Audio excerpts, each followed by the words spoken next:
Oh, because of this jumbles all the way up here? And I've got, I'm in aggressive heels. Let me show you how, first. Michael. Michael. Yeah. I'm like, I gotta go. He's gonna start it. I know.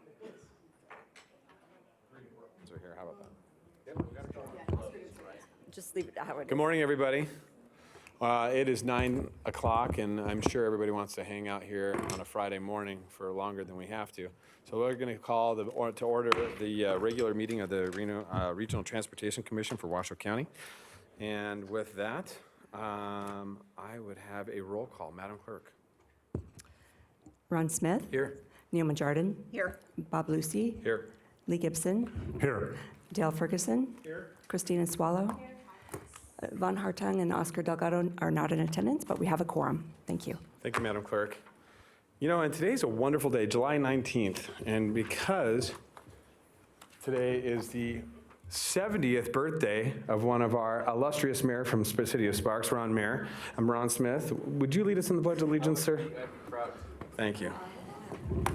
Never thought I'd live this old. If you join me, please. I pledge allegiance to the flag of the United States of America and to the republic for which it stands, one nation, under God, indivisible, with liberty and justice for all. So I promised him I wouldn't sing, but you have to make him do something on his birthday. Yeah. And we can't publicly spank him anymore. All right, we're on to item 1, approval of the agenda. Can I have a motion? Second. Second. All those in favor signify by saying aye. Aye. All those opposed? All right, we are on to item 2, public comment, public input. So I do have a couple individuals signed in for, or somebody. So Kathy Brandhorst.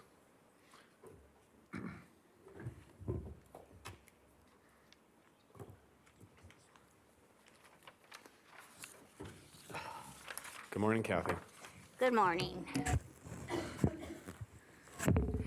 My name is Kathy Brandhorst, and I am the United States President. I just wanted to let you know I have been trying to get the keys this morning to all the buildings, but it's very hard to get those keys because the people on death row say that they are going to live here. And they refused to give me the keys, including the security officer who has never been hired. And I just heard that he has shot the other 2 security officers down in the senior center building. So I just wanted to let you know it doesn't look like that I can move back into my home.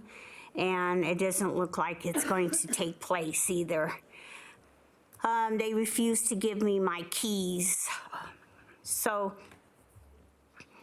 I will be having lunch, hopefully, in the senior center today. But I'm not sure how this is going to work out because I'm still homeless. I have no place to go. I went down to 2nd Street last night, and the people who are evicted from their house, they said that they are going to take over this area where I looked at the house last night on 2nd Street near Keystone. And so they said that, well, they gave me the F word and told me to stay off the property. Oh, my God. I don't know, actually what to do because there's a lot of people who've been evicted and they have been stealing houses all over the city. And it's not really profitable for me, it looks like, to find another place to live. So I just wanted to let you know, I've also been back on California Street. I cannot seem to get Dawn Costa to pay the rent at 551 California Street, and she still refuses to pay it. Oh my! So the people, the landlord is still waiting for his money. He said he never got his money, so that puts me back out on the street again.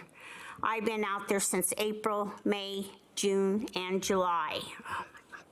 So I just wanted to tell you, you know, stealing my little tiny checks of disability checks has been unlawful to do this, but she is still stealing my checks. And she did put me off the streets for 3 days and Thank 3 you. nights. Thank you, Kathy. Good morning. All right. Are there anybody else in the public wishing to speak on public comment this morning? All right, seeing no others, we will close public comment and bring it back to the board. We are on to item 2.2. Mr. Gibson. Mr. Chairman, item 2.2 is to accept the monthly summary reports for the Technical, Citizens, Multimodal, and Regional Road Impact Fee Advisory Committees. The reports are in order and ready for your approval. Thank you, sir. Looking for a motion. Move to approve. Second. I have a question on this. Oh, you do have a I just a question. before Okay. we vote on it. Those reports don't reflect a lot of the concerns or questions that were asked at the TAC or the CAC, and I wonder if those are available. The objections. Do we have somebody to speak to that? Ms. Amy? Cummings? Yes, thank you. The staff report was submitted not in time to get all of those in that staff report, but we'll be talking about them under the item. Are you talking You have about? those comments then? Mm-hmm. Okay, Thank you. All right, thank you. thank you. So do we accept it before we hear it? What item, are you- Ms. Cummings? I thought they were going to be at the dais this morning. So Are you talking about the service change? The service changes, there was comments at the TAC and at the CAC. Yes. And I believe Mark is going to be discussing those as part of his presentation. Okay, so we should have those so we can follow along on the paperwork, but it was just too late to get it into the agenda? It was. Okay, so I would ask in the future that we have them up here so we can at least look at them, Okay. okay? We will do that. Thank you. Thank you. All right, so I have a motion and a second. Do you, Want to hold this do until? we want to pull that? Yeah, why don't we pull it until we get here to report, we can come back to it. Okay, so we're going to pull this, we're going to just take 2.2 maybe out of order and hear it after the 4.1, if that's okay? Is that be, all right, so we'll take 2.2, we'll take it out of order, and we're going to hear that after 4.1 this morning. Yeah, so well, I'll do that in just a second here. So, looking for a motion to hear item 2.2 after item 4.1. Okay, I move 2.2 immediately after 4.1. Second. All right, I have a motion and a second. All those in favor signify by saying aye. Aye. Aye, okay, so we've amended our agenda this morning. So we are now on to item 3. Mr. Gibson. Mr. Chairman, item 3 are the consent items. These are considered routine matters. There is one I would like to highlight. That's item 3.5, which is to approve a resolution endorsing the Vision Zero Truckee Meadows Action Plan. This is part of our effort to continue towards being recognized as a Vision Zero community. With that resolution, we will be submitting that and moving that whole effort forward. With that, other than that, everything else is in order for your approval. Thank you. All right, any comment? Oh, hold on. I do have some public comment on item 3.8. So Kathy Brandhorst.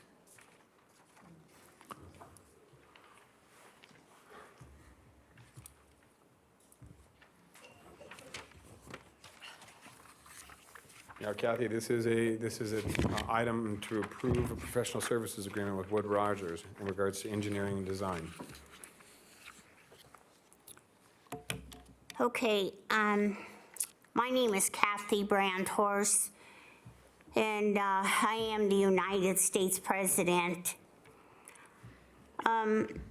Professional services agreement with Wood Rogers to provide design services. Well, there is a house on Riverside Drive that says it has the design name on it. Oh, and they have been trying to reconstruct the house on that block. See, what happened was that they put over 1 billion bullets in my body and the house crumbled to the ground. Kathy, So Kathy? the, Kathy? Yeah, This is about an engineering project on Gregg Street. This is not about a construction on downtown. this is just my example of what's been going on.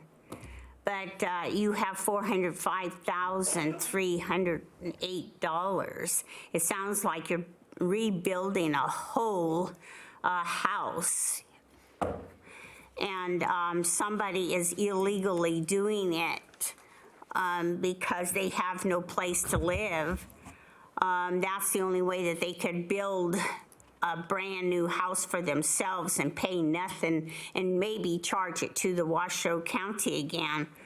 405,308 could also be their lawsuits because once they're bank robbers, grocery store robbers, gas station robbers, siphoning gasoline out of people's automobiles, it could be results of lawsuits.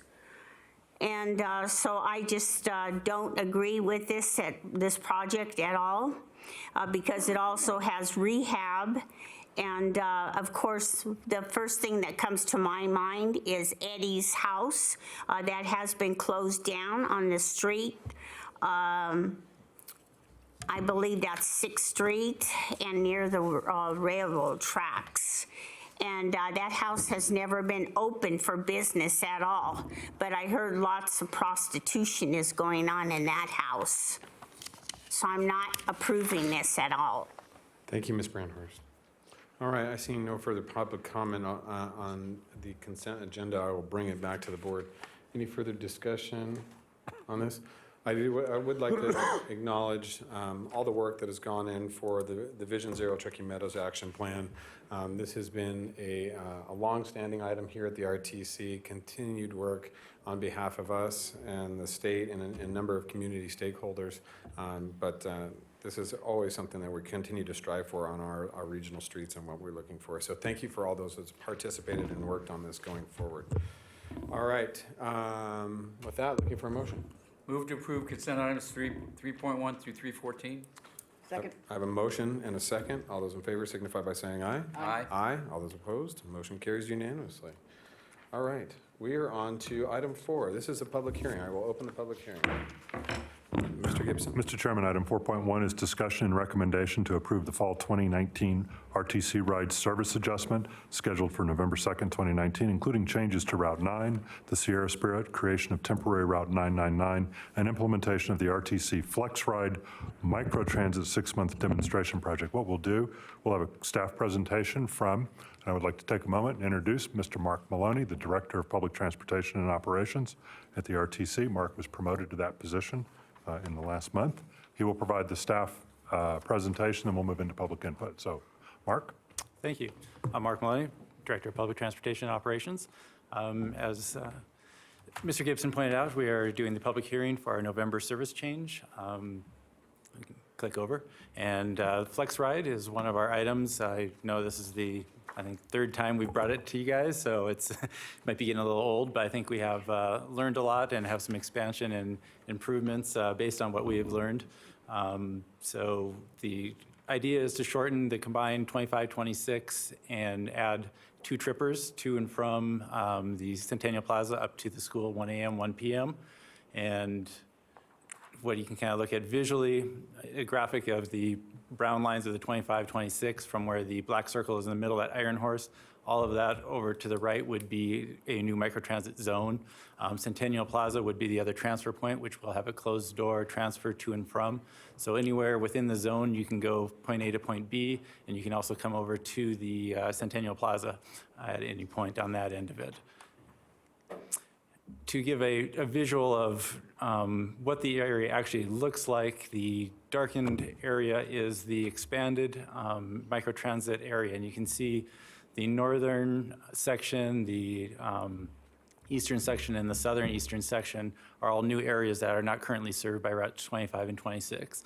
So it expands the area about double on the way of customers, both industry and population-wise. Quickly, how it works, it's basically an Uber Lyft type service that's run by the public versus a private and you have a simple ride-hailing system such as an app, which will allow you to pick where you are, where you're going to go, and it then tracks and shows you the bus, how soon it gets there. You can do this on a tablet or a computer. You also can just call into the dispatch area, and there's a live body that will do that for you. The other area, and this goes along with some of the TAC comments that Mayor Smith had on that. A lot of concern had to do with our existing service, the 2526, and the stops that are along there, and the I guess, density development plans that was brought up in the TAC and the concerns that is. The nice thing with Microtransit and the Transloc software, they have the ability to do a will call or a walk-up. So along that corridor, Prater is the east-west, really the only large road in and out. So all of our riders are going to be coming through there anyway. So about 4 times an hour, we'll be running and hitting all the existing bus stops. So all the bus stops will still remain. We'll change the flag on them to say it's basically to give the new logo and then a QR code so someone can download the app, the phone number, and then obviously if you're just waiting there, the bus will pull up, pick you up. The driver has the ability to put in your destination, you get on the bus, and you head out from there. The other concern that was heard was in the CMAC was the hospital itself. We currently do not have a large ridership to the hospital. We have about 13 people a day, but it's still an important link to the service. So this service has 2 buses operating, and when they go basically down a service, so someone has not reserved the ride, one goes to CP and the other one will go to the hospital. So we cover both sides of the zone area. Therefore, anyone can get on who goes up to Centennial Plaza, or anyone coming and going from the hospital can just board on, and the driver will just put them in, give their destination, and it'll be linked into the software. So those are kind of the newer areas that we're working on after what we've learned from the TAC and CMAC. As you know, it's a curb-to-curb service. Right now, 2526 doesn't get much into the neighborhoods. It stays on the major streets. So this will actually get into the neighborhoods, go to a person's house, and basically take them up to the curb. So very useful for our seniors, our disabled, much better service for them, especially with the weather we have and those walking distances. As you can see, the vehicle is a little bit smaller. It runs through our paratransit side, so our operators are highly trained in an ADA service, so anybody who utilizes service, we have the ability to take that extra care and training for the operators to accommodate those. We surveyed all of Route 2526, weekday, Saturday, Sunday. We were able to spend some time with these riders and let them know what Microtransit is, what's coming. Only 9% were unfavorable towards the Microtransit, and half of those were the students. And that was one of the reasons that led us to keeping the AM and PM runs up to the Reed High School. So really, it's only about 4%. Works out to about 10 people that didn't really think this was a great idea and a much better service. The current service runs every 60 minutes. This will give you, on average, about an 8-minute pickup. So instead of waiting for a bus for an hour, you'll quickly have a vehicle come and get you and put you into service. Surprisingly, 77% of the surveyed riders actually had smartphones. So a very large percentage, which is great for this type of service. We did also open houses in Centennial Plaza and 4th Street Station, and 81% surveyed were actually favorable towards Microtransit. And actually, we had one customer that had moved out of that area of Sparks into Reno, and she said when this implements, she's looking to move back to Sparks. So that was kind of a fun little comment there from a customer. This is just an example of what will exist on 2526. It will go from Centennial Plaza through Prater, down Howard, over Lincoln, up McCarran, and then back, and that will operate every 30 minutes. The green dash is the AM and PM peak that will go to Reed High School and hit the students. And then the rest of Prater will be still, all the existing stops will be on there as well, but it'll be picked up by the Microtransit, again, roughly 4 times an hour. As an idea of how much larger area that this serves versus our existing service, the population has more than doubled. So the amount of potential riders this reaches is significant. Also, the amount of jobs nearly triples. So there's a large pool that can be attracted by the service. And the area, and I think where we struggle with the 25 and 26 is the no vehicles available. 5% now, 4% with the whole zone. That is actually a very low number, and I think that's where people are choosing their car over the bus because of the walking and the hourly service. What Microtransit gives them is an option that will be a warm bus at their curb they can track on their smartphone and take it. So I believe this is a better way to crack this market than what we have currently. Then we have the reconfiguration of Route 9. Another area of the TAC comment was actually by City of Reno, and their newer staff wants more involvement and understanding. So we actually set up a meeting with them this week and sat down with their planning, and we talked through both this and our proposed next route, which is the temporary service of the Sierra Spirit change. And the city was very supportive of both of those services. We also had time to talk a little bit about the future because the next microtransit that was planned was in the Lemon Valley area, and they also were encouraging on that as well. So what we're planning to do here on Route 9 is you can see the green segment runs from 4th Street Station to Mill currently. We have a complete duplication of Route 14 on that alignment. So what we're proposing is to keep it on Kitsky, run it up through Battleborn and up into the Lincoln Line connection up on the, as you can see on the top of the map there. The Lincoln Line runs every 10 minutes, runs obviously to Centennial Plaza and back down to 4th Street. It opens up that corridor and feeds it with a very productive route on Kitsky. On the southern section, we are planning to do roughly the same. We currently follow the Rapid and the Route 1, Rapid Virginia line and the Route 1 into Meadowood Mall. Instead of just following along that, we are planning to, or proposing to take this and keep it on Kitsky and take it down to the medical centers and residential area on the south side to the end of where the turnaround is. We also have a little jog in the middle, which I'll go into a little more detail, that basically connects over at Peckham to the Virginia line. So anybody who wants to transfer to the Virginia line, which runs every 12 minutes, can get a quick transfer to be able to go back up into downtown, Midtown, and 4th Street, and then straight down to Meadowood Mall. So it's really using our, and I have actually the next slide. I think we, can you advance one? It just died.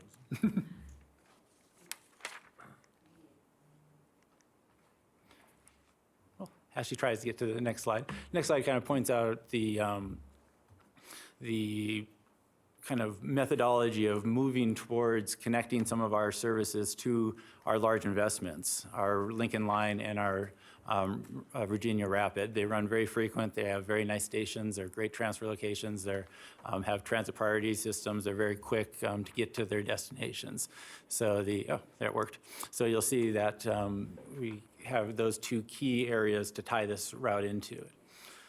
As I said, it's basically a way to move people much quicker than they currently do. It doesn't cause you to have to go downtown and come back out. It allows you to stay on your alignment, get to where you need to, and transfer to high-frequency services. This was a recommendation that was in our approved short-range transit plan, was to rely less on our main stations and try to speed up people's commutes. This actually has a $190,000 savings, plus it does save one vehicle. And the savings of this one vehicle and then also the microtransit saves one vehicle has become critical to us. Coming fall, our electric fleet does not get the same range it does in the summer, it does in the winter. So our fall schedule that we just completed working on basically takes 2 more buses to operate than it does in the summer. So we'll be utilizing these 2 buses saved to run that without having the expense of buying 2 more buses. Each bus is about $800,000. It takes 12 to 18 months to receive a bus. So this allows us to keep our spare ratio where it is and reutilize those vehicles. Did they have to go back to the station? Excuse me, Mr. Chairman. Go ahead. Oh, yeah. They have to go back to the station and recharge, right? Yes, exactly. What's the recharger cost that we can put somewhere else in the city? Those are about $600,000. Really? Those fast chargers are very expensive. So what we have is the schedule adjusting so that some AM ones will come back in and charge at the actual depot, which is a little slower charge, but then they'll be able to be put back out in the evening, and then the rest are using the fast chargers to keep it going. And that's, again, just for winter. And just for example, our range average, we schedule everything on the electric fleet to go 120 miles in the summer. That range drops to 90 miles in the winter, and that's where we have to do this adjustments. So that's a very good question. All right. Just the highlights of the segments that I already mentioned. That first segment from 4th to Mill and staying on there, obviously it allows us to hit the new veterans home. It allows transfers for Route 12 and 18. So if you want to go down to 4th Street Station or in through that area into downtown, it allows that extra transfer at 2nd and Glendale. It also hits the DMV, the Day Work Center, 2 blocks off for an easy transfer to Walmart. There's a lot of industry into that area. So that north area really picks up a lot of potential ridership. And we do have to thank NDOT. They have done a great job of putting new sidewalks through the area of Mill to the new veterans home. So that makes this route really possible. Second segment, the only thing that gets adjusted again is we're swinging over to meet up with the Virginia line to have that connection. And the third segment, that south area, the real key there is there's a lot of medical centers and a Veterans Administration, Veterans Medical area. And this is actually our #1 request at all of our workshops and open houses is to serve that area. Currently, we get as close as McCarran before we swing back over towards Meadowwood Mall, which is about a 2-mile end there, and people are walking that currently. And it's very tough for the group that is trying to utilize that. So this is, again, very, very highly requested change. So we're happy that we've found a way to able to implement, hopefully, that service for them. We also took this to all our open houses, and we got roughly an 85% kind of overwhelming, yes, this is a great idea. So that was encouraging. As we talked about, we don't lose any demographics in this alignment because everything is duplicated, but we do pick up an additional population of over 4,000. And you can see that the jobs is significant. Almost 8,000 jobs are picked up in these 2 areas of the expansion. Also, the 15.4% of households without vehicles is a real good indicator for us that there's more of a use and need for fixed route type services. And then our final proposal is our Route 999. We call it 999 because it's a temporary service, and it's to replace the Sierra Spirit between now and when the new Virginia line opens. So you can see the red alignment is the proposed new alignment, which goes around UNR and goes down to the Shopper Square at Plum. This will give direct connect to Midtown, especially during the construction. And one of our main points of this was to alleviate, can you get to Midtown and not use a car? Second was to tie into our new education pass that started July 1 with the UNR. So all of their IDs, both staff and students, can ride the bus using their ID now. And then again, the need to shift, as SRTP said, away from the downtown 4th Street station. And it was actually during the workshops with the UNR, during the short-range transit plan workshops, that it was an overwhelming request for them not to have to go into 4th Street and transfer to something else, have a direct connection so they can do their grocery shopping, they can do their entertainment, and so on. So this is our way of kind of jump-starting that before the actual link, the rapid continues up and makes its way through all the way to UNR. And just a couple highlights, the Route 7 still runs from 4th Street Station right in front of UNR and up every 30 minutes. So that link still exists if anyone needs that. So we're not abandoning our folks there that want to make that connection. And almost all of these Sierra Spirit's heavy ridership stops are still serviced with this. Again, Sierra Spirit would go away. This would replace it. We're also proposing to remove the reduced fare and discontinue that and put it into the full fare. Just for a couple pieces of information, we wanted to make sure we weren't affecting a large number with that change. We know that this started a long time ago as part of a cooperative agreement with the casinos and UNR and having this discounted shuttle. Those agreements have ceased to exist, and it's just RTC that's operating and paying for this now. But on the people who are actually utilizing the reduced fare, only 20 are using the full 25-cent fare. 5 people are using the 10-cent fare on the disabled, and 4 people on average are using the access pass. So it's a pretty small group that is utilizing. All the rest of the riders already are using our existing passes. I believe our change last October of a very inexpensive day pass has been very effective in that area, so people can not just take a one trip and pay that. They want hooked into the rest of the system and be able to ride throughout the whole day. This does have an increased operating cost of $96,000. But we do expect us to go from about 14 passengers an hour to 25 passengers an hour, and the net increase is looking to be about $100,000 to the positive with the fare revenue increase. We also surveyed this, and we were very clear in letting them know that the reduced fare would go away. Most of these surveys actually came from our open house at 4th Street Station. That's where most of the interest was on the Sierra Spirit, and still 80% were positive that this is a great move to change to. So we were quite happy with that result. As you can see on the demographics, the population roughly doubles, or nearly doubles, which is a much larger pulling area. The jobs increase as well, but what's very impressive is the 25% of these households do not have a vehicle. So they rely on our service, and giving them better service and larger options, I think, will be highly appreciated. Just as a wrap-up of one other area that we spent a lot of time last October, and our May service change was redoing all of our schedules to make our service run on time. We had not been keeping up with the development and the road speeds, so we were able to make significant changes. After changing those, we've moved to about 8% being late, so 92% on time, which is well above our goal, but we want to keep it there. So every service change, we're going to stay on top of this and make sure that our routes are adjusted based on what is happening out there in the way of continued development and trip times based on traffic. Just as an overall grouping, all of these service changes come up with a net increase of cost of $371,000 annualized.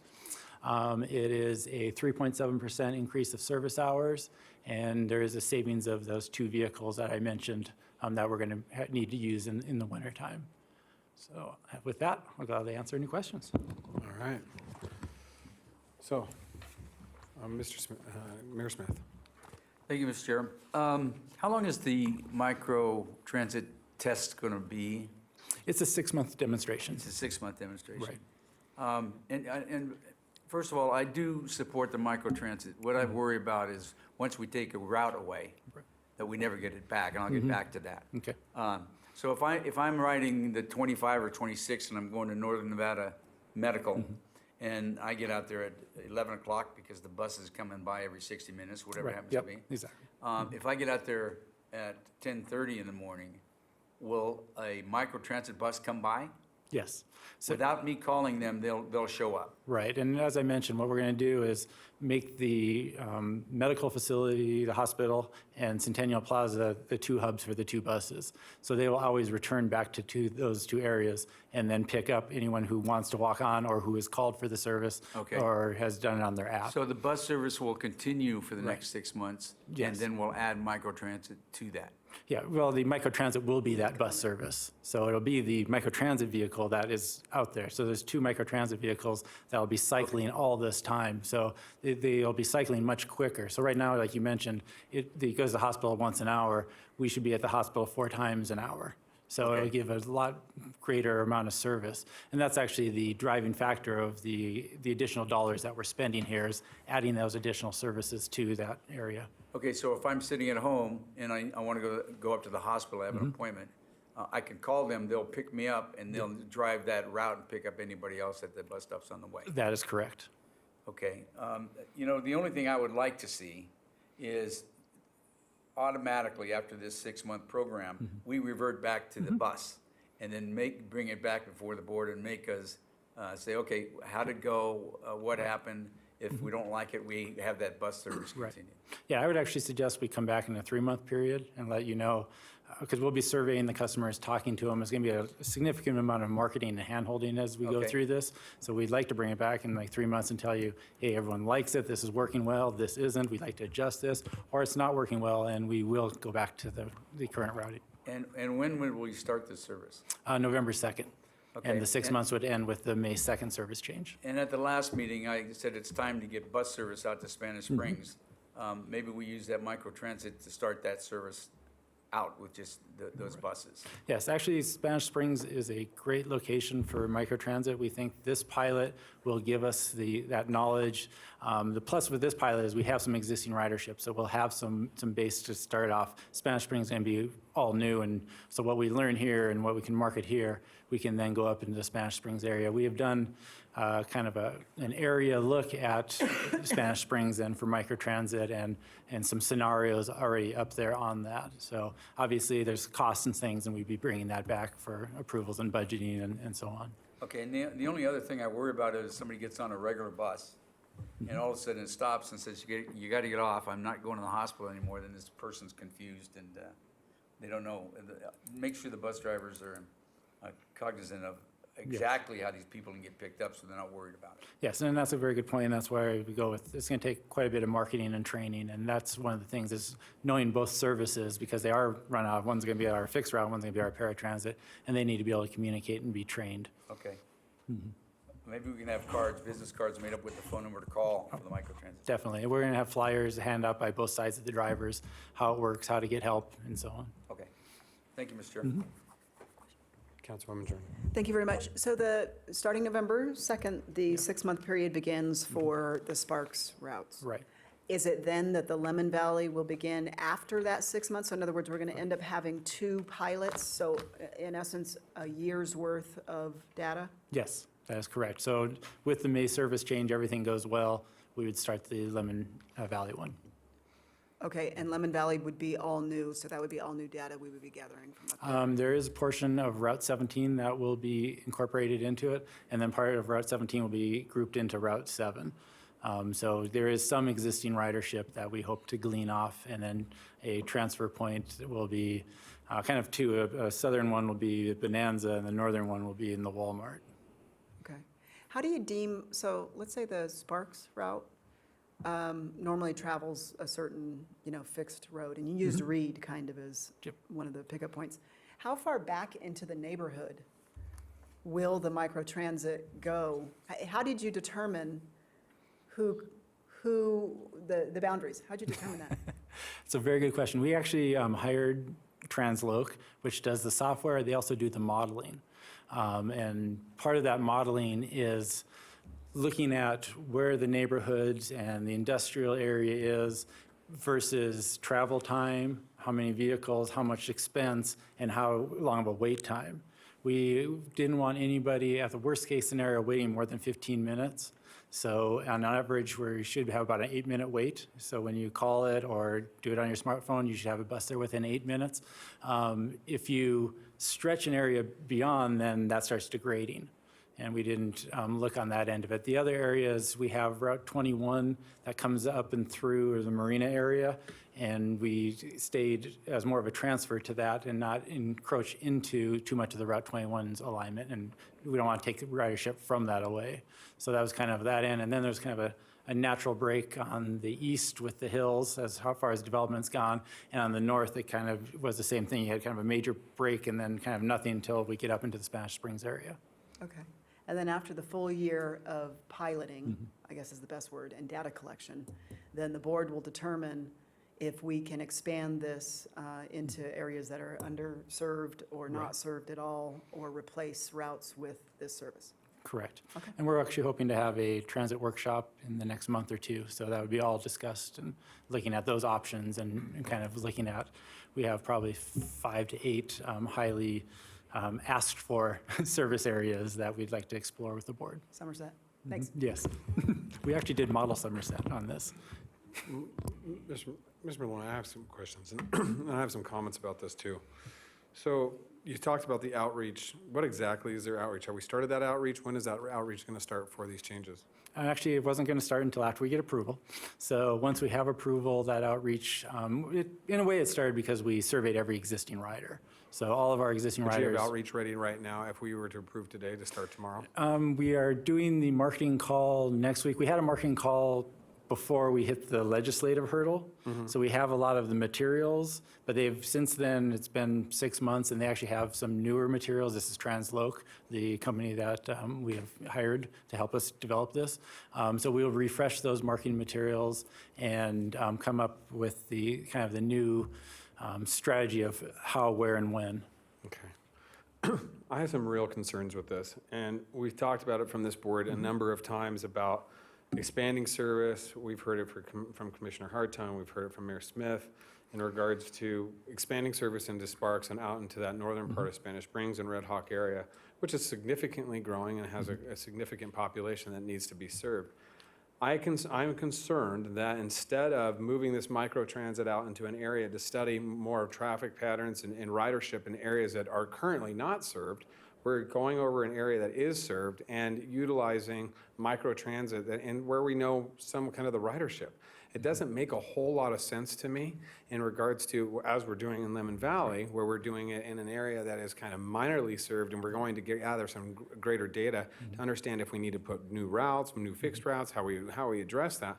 Why are we doing a redundant study over that area? And I know Transloc is the one who decided that, but why didn't we push this out towards Los Altos? Why didn't we push this out towards closer areas that could be better served from that standpoint? Very good question. What we did was kind of start home first. So there's half of this area is not currently served. So if you look at the whole south section in the Vista, all that industrial area has no service now. All that west section from the Prater up has no service now. And it's very similar type of housing and demographics to Spanish Springs. So it's mostly they mostly all have cars available. They're very cul-de-sac, walled-in neighborhoods up onto hills, areas that don't service fixed routes well. The other is our Route 25, 26 are very poor performers in this area. So this gave a chance for we think a better service to kind of give a boost in the arm to those neighborhoods. And finding out, because again, a lot of these same stats are very similar to what we're seeing in the outlying areas. If it's successful here, it should be very successful in those outlying areas. And this does a reduced cost to get into it because we have a trade-off with some of our poor performing service. Well, and I have a problem with also where you're changing the discontinued route. I think that 25 and 26, if you're going to discontinue the route, it should discontinue at Sparks Boulevard, close to the Justice Court, close to the because that is where a number of individuals would probably Sparks Justice Court, they have to go to pay tickets and different things of that nature. My opinion would go down there because that still is outside of your current service area for the microtransit. I don't mind, necessarily if you're going to discontinue the service from Sparks Boulevard for 26 to Northern Nevada or that, if you're really going to try to study that and utilize the microtransit through that area. But to discontinue that down closer towards McCarran and not carry those individuals that are on 25 and 26, I have a business there. I see a lot of the riders that go up and down from Prater and 21st. And they ride those lines significantly. And so to get them only to McCarran and then have to figure out from there what if they're going to get on a microtransit line and run, that's a hassle. So in my opinion, and those are my patrons, my customers, my constituents, that I want to make sure that are getting that service. And so. And it's a very good point, and it kind of became, why did we make that break where we did? And the reason was at the Iron Horse, 25, 26 are actually very productive. They run 25 passengers per vehicle service hour. Past that, they run 5 and 6 passengers per vehicle service hour. So ridership just drops significantly as soon as you go past Iron Horse. So it made a natural break there. We're affecting very few people that would need to make that transfer. And if it's just, and we, brought 25, 26 all the way up to Howard, so we could kind of loop in all of that area. And then we brought the microtransit, snug down to it and actually brought it down below Prater to make sure that we had a good connection right there. Okay. Mayor Smith, you have anything? Yeah, thank you, Mr. Chair. So if I wanted to call for a microtransit bus, where do I have to live? I can't live out in Los Altos area, can I? You could, if you wanted to get picked up at Centennial Plaza or anywhere in that area. So it won't come to my house? It will not come to your house, no. And If you live anywhere within this area, it'll come to your house. so saying that I can go to Centennial Plaza doesn't make any sense to me. So what's the furthest north I could call from? You can see on the darker shade, it's basically significantly up from Bering. So From Bering? Yeah. And that's where we have the bus going to Reed High School Yeah, it now. only goes to Bering. We've now picked up that whole neighborhood above Bering. So pretty much up to where the major street changes, where it goes into kind of a rural, empty area going up to that end of it. So that would be considered a bus route now if you're picking people up. Does that change the ADA? Actually, it does. This area, because it's a demonstration, we're actually expanding the ADA to also mimic this same area. So our ADA gets expanded a little bit with it, but more importantly, this gives all of the residents a different option. ADA, you have to call 2 days or a day in advance, schedule your ride, and you have to pay $3 for each direction. This, you can get it within 8 minutes, and you pay only the fixed route, so $1.50 if you're an ADA person for an all-day pass. So you can run all day versus $6 for one trip in and out. Okay. My only other concern is your comments about the reduced ridership. We used to have both those routes every half hour. Now they're every once an hour. Yeah.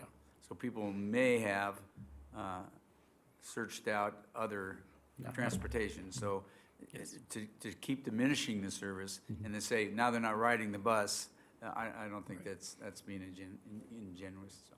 Yeah, no, I think that's a very good point.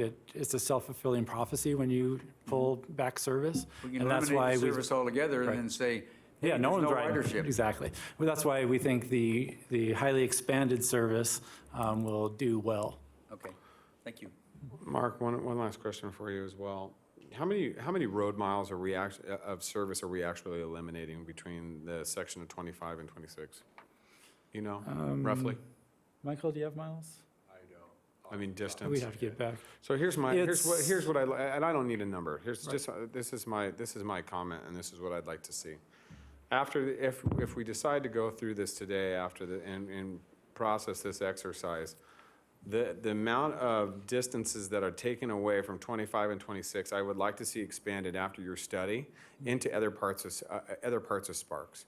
That if you see that the microtransit is working well within that area, I'd like to see other routes expanded, either Route 2 and through your studies. I'd like to know where we can expand some of this service to better serve Sparks with our ride service versus microtransit.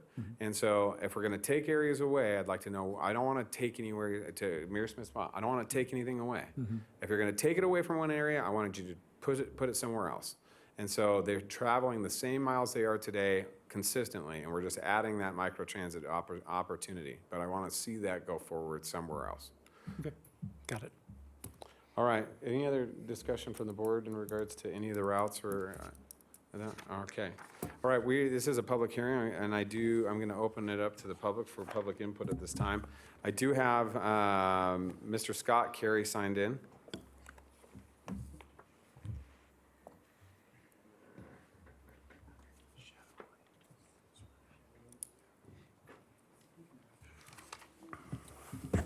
Welcome, Mr. Carey. Good morning. Thank you, Chairman Lucy, members of the RTC board. My name's Scott Carey. I'm here today as a Sparks resident and a regular 25 and Route 26 customer. It's a pleasure to be before the board. For 7 years, I had the great honor of being a Citizens Advisory Committee member, and I enjoyed working with you and the staff here. I had some comments and concerns I just wanted to go over briefly. I had sent each board member an email earlier this week, kind of outlining, going into more detail about my concerns. So thanks for this opportunity. I'd like to take this opportunity to thank the staff for looking at at different solutions to try to help with our transit problems. It's no surprise to any of the members of this board that we face a lot of funding challenges with transit in this region. And I think there is a way for solutions that are possible through microtransit, maybe potentially. I think my first concern that I have is I had the opportunity to go to the CMAC meeting last week, and I provided some public comment at that meeting, and I think there was a lot of discussion amongst the members of the committee on this proposal. I was really disappointed to see in the staff report that none of those minutes or my comments were provided to this board. I think it's disingenuous to the public process to not include that information, and I'd hope that in the future, maybe, I know it's a tight deadline, maybe there's a way to get that information available to the public, at least for your review. For the most part, I view this as a service cut. I live on Route 25 and 26. I know a lot of my neighbors utilize this for a lot of different uses. It serves the hospital, serves Northern Nevada Career College. And I think, losing effectively a third of the service area in Sparks is going to have a big impact. I'm also concerned about the impact it may have on the new Lincoln line service. That was a $40 million investment.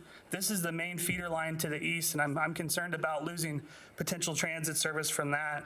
Another concern I have is really the combination of this proposed microtransit with our access system.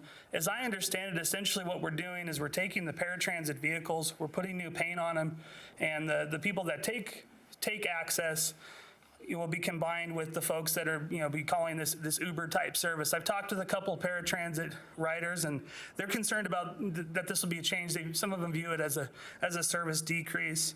But in summary, I think there is a place for microtransit. I like the discussion about potentially serving other areas where we don't currently have.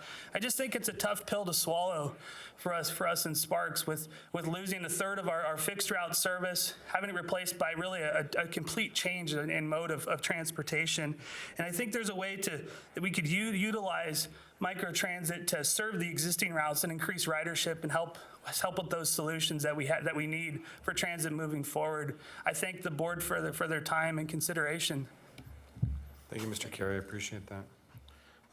Next, I have Councilwoman Weber. Commissioner Weber. Former RTC Commissioner Weber. Former RTC Chair Weber. Madam Bonnie. Yeah, good morning, Bonnie. How are you? Good morning. It's a pleasure to see you. For the record, Bonnie Weber, Reno City Council, representing Ward 4. And on the microtransit for Ward 4 in the Lemon Valley area, I'm concerned because the North Valley's high school has never been served with any kind of transit service. And from what I understand, we're still not serving it.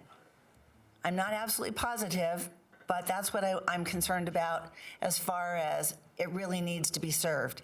They are quite a ways out, Bad Road, Golden Valley, and am I correct in that it's not being served? Actually, Where'd it go? It is. It is being served? It'll be just, not currently, it'll be served with the microtransit. That is the best.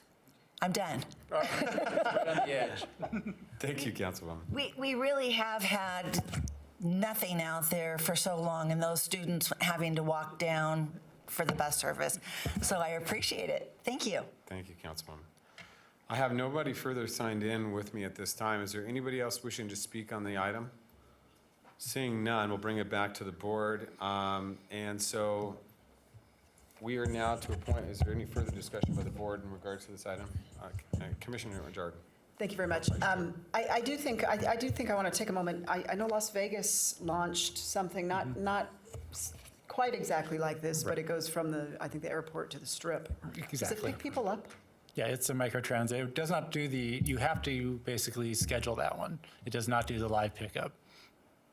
So how early? So they basically have to use the app or call in, and it's same with this system, but we've added the basically the live walk-up option. Okay. So I guess my question is this, is there any information, pros, cons, things we can learn? I mean, it's been about a month since I think they launched theirs. Yeah, it's been pretty quiet. I don't know if, I talked to them before they launched. They had some questions about what we were doing and how we were doing it, and I have not heard any results from there. I'd be really curious to see what their rider feedback is, what their experiences are. I mean, we can learn from, you know, they've only been live for a little while, but by the time we launch in November, they'll have a number of months under their belt. Right. And we could probably learn from any experiences that they have had. I think it's important. I mean, we hear from our constituents, we hear often, we're spending all that money on those big buses and they're empty. I disagree with that. I mean, at certain times, they may be more empty than others, et cetera.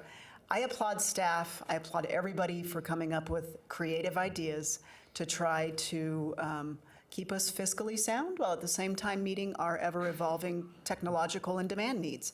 And I think this could be that. I know it's our job to kind of say, here's what the pitfall could be, here's where the problem could be, here's where the negative impacts could be. But I do want to applaud the RTC of Washoe County for always being very progressive in launching and trying new things. Tough to know if something's going to be successful until you get it out on the road, literally. This could be a game changer to a lot of areas and to a lot of riders. So kudos to all the staff, fingers crossed. The marketing's going to be key. I think, I hope we're putting a lot of effort and attention on the marketing because it's a big change. But good job, everybody. Thank you. Any other comments from the board at this time?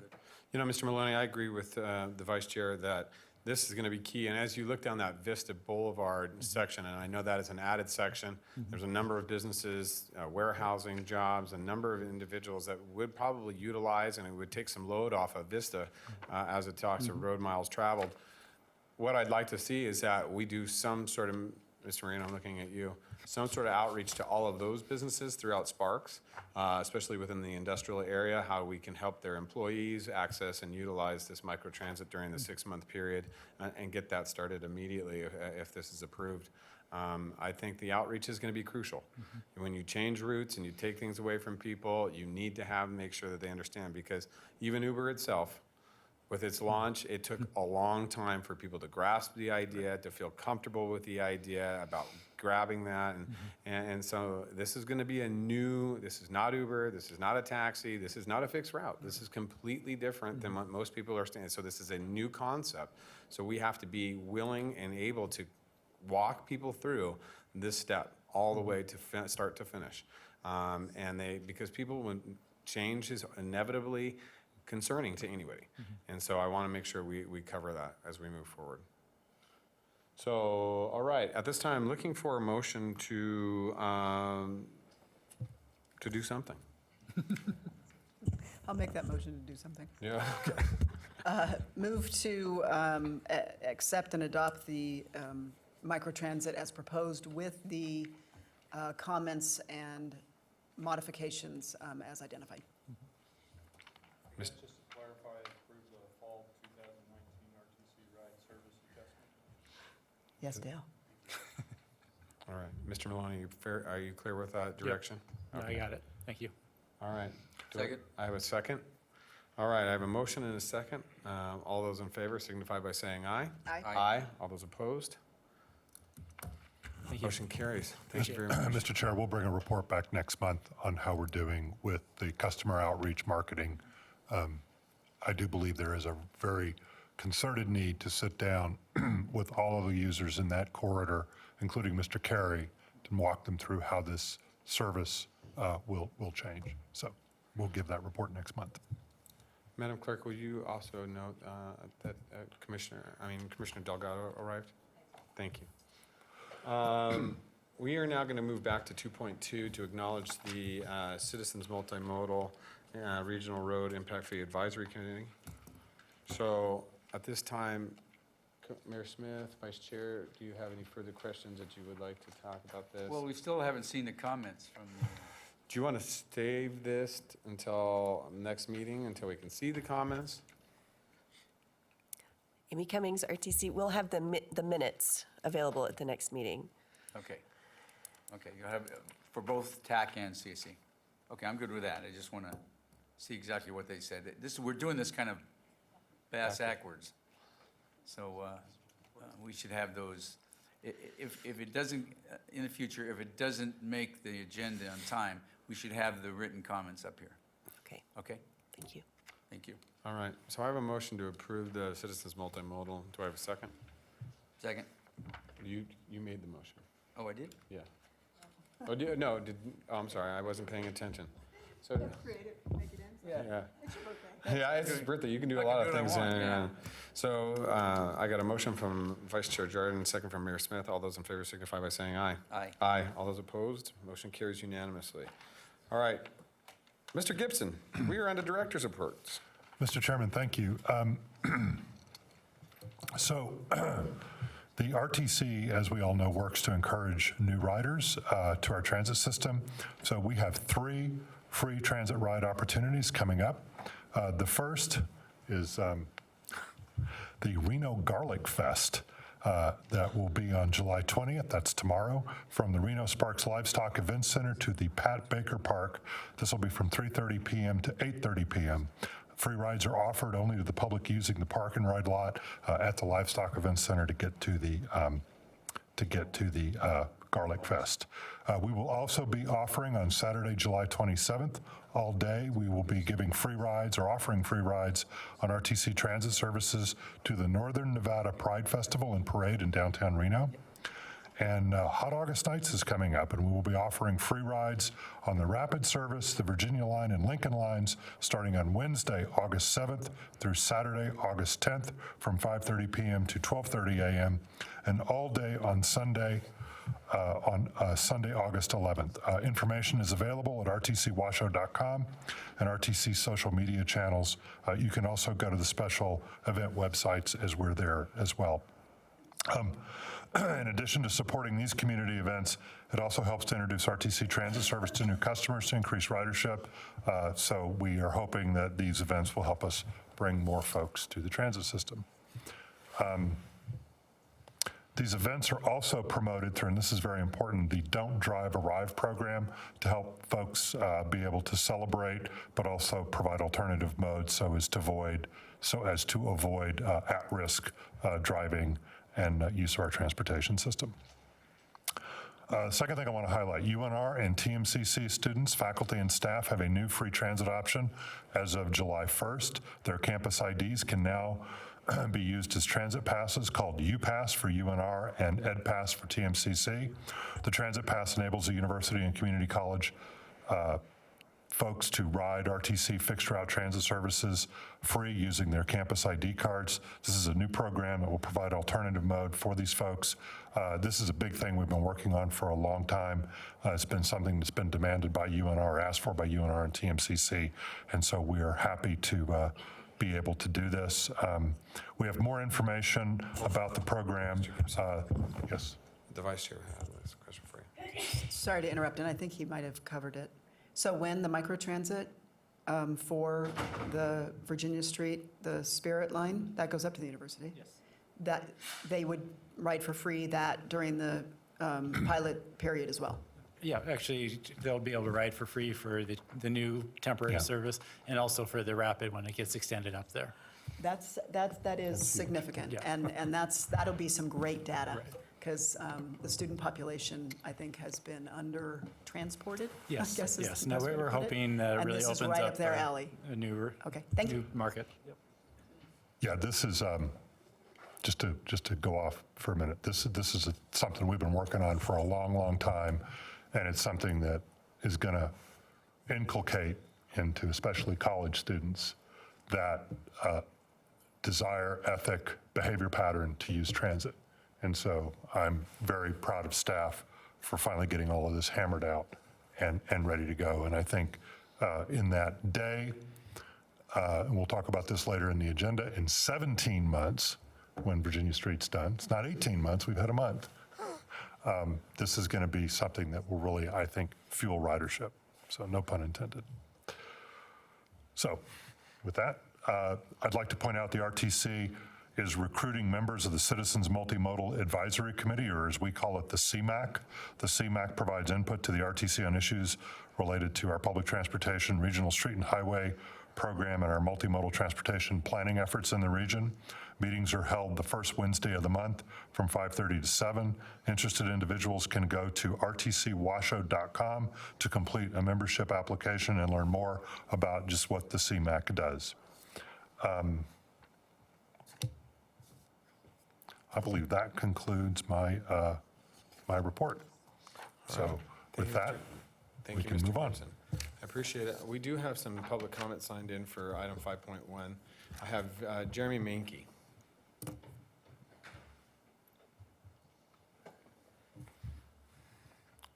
Welcome.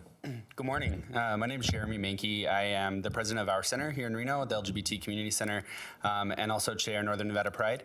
And I just wanted to come out and express our thanks for your support of in offering the free service downtown for Northern Nevada Pride on Saturday, July 27th. We're expecting about 15,000 people this year, and we partner, this year we're partnering with 5 of the different hotel casinos, along with RSCVA to attract tourists to come for our event as well. And so this service will not only help out our local citizens and residents, but also will significantly help them to attend the event. So thank you all very much. Appreciate it. Thank you, Mr. Mankey. All right, seeing no further public comment, I'll bring it back to the board. All right, Mr. Gibson, we are on to item 5.2, federal report, please. Mr. Chairman, a couple of items I want to highlight. The House has passed a 5-bill spending package. That's H.R. 3055 that included a transportation HUD component to it.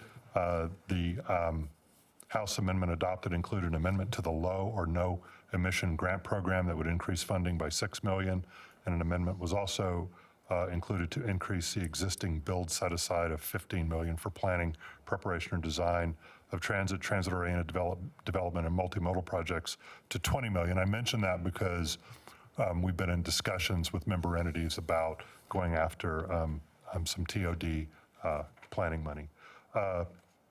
The White House did threaten to veto the 2020 minibus. The administration opposes policy provisions. That's the usual sort of stuff. There was a capital investment grant program hearing this past week. Acting Administrator Jane Williams was there, and she did face some difficult questions. But on July 9th, the FTA did announce another $300 million in allocations for projects in Phoenix, Los Angeles, and Seattle. So the program, as we all have learned over the time, has moved. It moves a little differently than it used to, but it is moving, and we're glad to see our friends out there continuing to get money. So with that, that concludes the federal report. All right, thank you, Mr. Gibson. We are on to item 5.3, which is the monthly NDOT report. Ms. Swallow, welcome. Thank you for having me. Presentation, no presentation today, just some words, just an update on the Spaghetti Bowl. As you are all aware, and you've seen it on the news, we had to change our procurement process for the Spaghetti Bowl. We had initially decided to move forward with a design-build procurement process. Earlier this year, we decided to do that, I should say, really to reduce the risk, expedite the project. Earlier this year, we had 3 submittals. Those 3 submittals, once we went through the full review process, we determined one of them was non-responsive due to the fact they didn't conform to the technical provisions, and adjusting that component would have been a substantive change to their proposal, so it wouldn't have been fair to do that. So they were deemed non-responsive. The other 2 unfortunately, were deemed not cost-effective. And so as stewards of the taxpayer dollars, we needed to take a step back to figure out how do we move forward in an expeditious way to make sure this project gets done as soon as possible, while also paying attention to the resources, right, and the limited resources that we have overall. So we've changed the procurement. We are still moving forward with the project. The consultant is already moving forward with the final design drawings. We anticipate that moving forward in this manner will reduce the risk items that ended up, I think, driving the cost over what was budgeted. So we're moving forward with the project. We anticipate delivering 2 projects at this point. The first project will be early next year. It will be the utility relocations. They will lead the full development of the project, which will follow shortly thereafter. So just an update that we remain committed to the project. Our team is reaching out to you to have individual meetings to give you more information as to the next steps forward. But I wanted to make sure that I addressed this because it's been in the news and we needed to bring it up and address it. Madam Vice Chair. Thank you very much. I'm going to take a deep breath here. So this is obviously something that this board, this region, all of Northern Nevada has had as their single #1 priority for years. I guess I get very frustrated when, and I understand that dollars have to be looked at very closely. I'm a little concerned that changing a procurement process in this construction environment, I'm not sure that the numbers are going to come down anytime soon. And I think if we sit around and wait for numbers to come down, accidents continue, first responder time continues to be unusually absorbed in this area, and tragedies will continue to occur. So I will just voice my frustration that this single project, while there are 7 major projects going on in Las Vegas, to have this delayed frustrates me to no end. And so when you say that there's a new procurement process and we're moving forward, I would like to, if we could, at the next meeting, understand what that means. Moving forward, we had a definitive timeline that was expedited, and we were moving down a track of never acceptable timeline because it's always too slow. And when I hear it's moving forward, but there's all these asterisks, I get very nervous. So could we have at the next meeting a better understanding of what that means? The public had an understanding construction was going to begin in next year. I'd like to know if that's not the case, and I'd like to know, maybe you have an answer to that now. I do. Construction will begin next year. Okay, so construction of utility relocation. It'll start with the utility relocations to advance the full design elements, which will be immediately thereafter. We're hoping and anticipating that it will be one project from start to finish, but it'll be let into separate projects, if that makes sense. So there'll be utility relocations. We'll be working as they conclude. We'll be bidding and getting out the final project. Okay, so could we at the next meeting, maybe this is something for you and I for offline, just to better understand what procedurally what the impacts are? Does property acquisition continue at the same rate in which it was on the prior timeline? That to me is the big, property's not going down, it's going up. And I think to delay any acquisition is probably not a very smart real estate move. But I'd like to understand the details of it and the impacts to the public. We cannot go another year with this road. And you have my commitment that we are going to advance this project as fast as we possibly can. We are not taking a breath. We are not pausing. We are doing the design, and we are going to deliver this project. And point noted that costs can continue to go up. We, based on the conversations that we had with the contractors, are of the opinion, and we won't know, that a significant amount of the overestimate was risk associated with things that we can address as we finalize the design. And that's the intent. We'll finalize the design, get the permits, get the approvals that we needed, reduce that risk such that the costs will come back much closer to where they were anticipated to be. Okay, and I understand the financial importance of those things, and I understood the number to be pretty significant, over like tens of millions of dollars. Jaw-dropping. Yes, so I understand that. I just, when I hear about this, I just think, is it an intentional delay? Is there some redistribution of dollars that are going to go to the south again, and we're going to get what's left on the rock? I just want to make sure that what we have committed to for the highest accident location in all of Northern Nevada gets addressed as quickly as possible. Committed. Thank you. Any further comments from the board in regards to this? All right, Christina, I have to follow with the vice chair. I do, Director Swallow. This is something that we have been doing public outreach for 3-4 years now for these individuals, and to tell them now there's going to be some sort of delay. Once again, it feels like Northern Nevada is just getting passed over for Southern Nevada projects. I have to be honest with you, that is the common perception out there. And unless there is some sort of, and as we move through this economic drive and what we're doing and some of the changes, the additions we have, the challenge we have at that has always been that spaghetti bowl. It is the heart of what our transportation system within Northern Nevada. And RTC has done everything, and that's our capacity to try to alleviate and try to change and mitigate some of that traffic congestion, but it's still, with our growing area, it isn't changing. and those accidents continue to happen. Now, my question to you is, now with the change of the procurement of, obviously, for the project, how does this affect the North Valleys? Does this affect the 395 project in regards to the widening and what's going, how that's going to move forward? You know, that's a fair question, and at a meeting or two ago, you asked for an update on the North Valleys. We are going to come back as a fully agendized item so that we can provide that update, and in the meantime, we'll evaluate what impact, if any, that will occur on the North Valleys. We all know that construction is tough, so there could be, because we don't want to be in construction along the whole corridor at the same time. So we'll look at that and have that as part of the update, any impacts. Great, thank you, Director Swall. You know, and Vice Chair is absolutely right. Every year, construction costs go up. It doesn't matter. As long as I've been alive, I've seen construction costs continually rise year after year, very, very often. I mean, very few times does it go down. But especially with projects like this and cost of concrete, cost of steel, it is not a cheap, those are not cheap commodities. And I'm concerned the longer we delay, the longer we wait, the number is going to increase, and then it makes it easier to say no. And so I'm frustrated, and hopefully we do not leave that. And if I have to come down and voice that concern at the NDOT board meeting, I will, because I think this is something that we cannot continue to get passed over here in the north. It is important for us. Transportation is crucial to our economic growth. It's crucial to the safety of our citizens.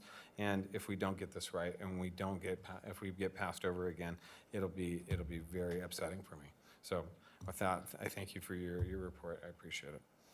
All right, and nothing further from the board. We will move on to item 6.1. This is public transportation options. Mr. Gibson. Mr. Chairman, item 6.1 is to acknowledge receipt of the Keolis Fixed Operations and Maintenance Progress Report update for the RTC ride service. The commission asked for a report on how we're doing and things we're addressing and dealing with. And we have Mr. Mark Maloney, who will introduce Mr. Abul Hassan, who's our general manager, and walk you through a number of things. And I hope we have a robust discussion. Just a quick editorial comment. I'm very pleased with the transition, and I've been extraordinarily pleased with the performance of Keolis to date. So, underline, emphasize to date. Thank you. I'm Mark Maloney, Director of Public Transportation Operations, and thank you. Abul Hassan, General Manager for Keolis. Finally glad to be here, Chair, Vice Chair, board members, in an official capacity as a partner overseeing RTC ride. I can start. So basically, the transition was a 3-month process. We had a 3-month overlap of Keolis from April through June. Through those 3 months, we met bi-weekly as a standing meeting with all interested parties between Keolis and MV, and also obviously met almost daily on everything else that continues to go on when you're doing such a large transition as this. MV left vehicles, facility equipment in good condition. Everything had an initial inspection. They did the repairs, and then we had a re-inspection, and any final repairs were completed after that. Both companies did a great job of giving priority to our customers and to our service and to our existing employees to make it a really seamless as possible transition. So we're very thankful for both of them on that. So this was a 90-day project, all geared towards making sure that we get it right on that first day and continue to get it right thereafter. And that first day was July 1st. That first day, what we wanted to make sure was that people woke up, they were able to take the trips that they needed to take. Mr. Hassan? Yes. Can you state your name for the record, please? Abul Hassan, A-B-U-L. Thanks. It's just for the record, just so we know Not who's a problem. talking. Not a problem. Thank you. As part of this commitment, what we bring from a company perspective, our mission statement, if you will, if not our philosophy, is that we think like a passenger. We take that to heart, and part of that demonstration leading up to July the 1st was the introduction and participation of senior management into the 5-day training process for customer service, because we have to be able to walk the talk. And this was an experience that partnered with RTC to be able to demonstrate what the philosophy moving forward is going to be. It is, at the end of the day, about our passengers, and we're committed to that to no end. So operations began on July the 1st, and I'm happy to report that on July the 1st, after possibly quite a few weeks, there were no missed pullouts. We were at 90% on-time performance, having hired almost 18 to 20 new bus operators. They were going through the motions of discovering their routes on an official capacity on July the 1st. Most of the on-time performance issues were related to what operationally exists in the transportation industry. It's related to congestion, it's related to issues that happen during the course of a trip, and this is within standard sort of operating procedures. 99.9% reliability, and that's something that I'd like to focus on. What does that actually mean? What that means is a bus starts around 3 a.m. The wash bay crew gets in there, and 6 of them are working together to make sure that the buses are clean on the inside, that there are no defects on those buses. It means Keola is bringing on an expert from Proterra, that is the electric bus company, to be able to ensure that the issues that might have been mentioned for electric buses are mitigated down to 0 within the spare ratio. The FTA allows a 20% spare ratio to the RTC as a standard across the nation. And that is the metrics within which we operate. So that means that buses are not down. They're not the reason why we miss trips. 99% reliability means holding staff accountable, also being there to support them so that they can do iterative changes when we're maintaining 12 to 15-minute headways on primary corridors. It means being out there from a management standpoint. It certainly means communicating with customers to be able to make sure that their experience is something that keeps them coming back to the system that they utilize. Startup activities, we care for our employees. They are the most precious commodity that we have. They are the face of our organization. They're the face of the RTC. And that's the face that customers see day in and day out. So we wanted to make sure that our employees, the face of this organization, were treated well and continue to be treated well. And it takes little endeavors, whether it's a cookout, whether it's just saying thank you, whether it's mentoring them. And those are the things that we bring to the table, and we will continue to bring to the table so that we can achieve the baseline. The baseline being, of course, we're going to have regularly scheduled meetings with RTC. We're going to go over vehicle status reports, incident action reports, and there's going to be a level of management. But at the end of the day, what we're trying to do is ensure that we give you, the board members, a peace of mind and a level of continuity, that public transportation is a core pillar of economic development, that it needs to be sustained a certain way. There is a level of expectations that our customers have of this system, and there is a level of predictability and reliability that needs to come with that. So we're here to make that happen. We're here to make that happen day in and day out so that you can make the tougher decisions about whether it's microtransit or the way that public transportation is evolving in the field of play, so that we can take this community, Reno as a whole, and take it to the next step on the cutting edge of the frontier, whether it's electric buses or whether it's just how public transportation operates. Thank you.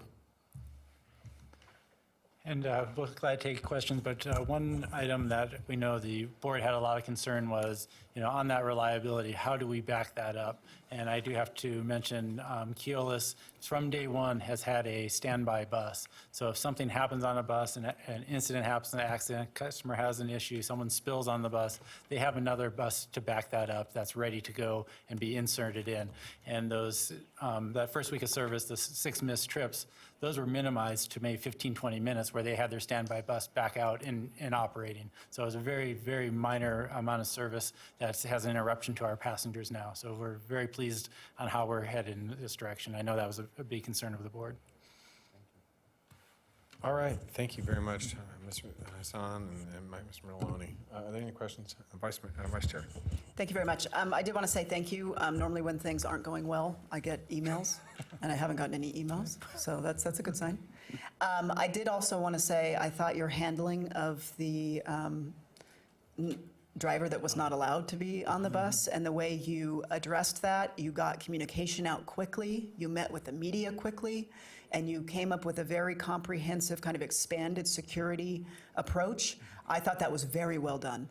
I think it put the customer's mind at ease, and you didn't stall. You got right out there and you got information out, and I think you handled that very well. So I appreciate that. Thank you. Any other comments? Mr. Maloney, Mr. Son, one of the things I did ask for this last meeting, and I wanted to see, hopefully eventually you guys will bring it back to me, but, and you have, and I want to thank you both. I mean, the transition has been flawless. Obviously, the timeliness at 100%, that's fantastic. To see those kinds of numbers is exactly what we want to see. But however, what I'd like to see is some sort of plan. This is summertime, it's easier to commute right now, but when those winter months come around and there's some bus challenges, I'd like to see I really would like to see a mitigation plan from Keolis and obviously our staff of how we're going to address any downtime or anything like that we saw in past months, and what we're going to do from the RTC standpoint, whether we're going to provide Microtransit or something of that nature to redirect and start accessing those customers so that we maintain that 100% on-time pickup. So if we could get that mitigation plan from you, hopefully in the next couple of months, that would be fantastic. We definitely can prepare that and get to the board. Thank you. All right. Mr. Chair, if I may, I'd like to go back to the subject of the operator in the vehicle.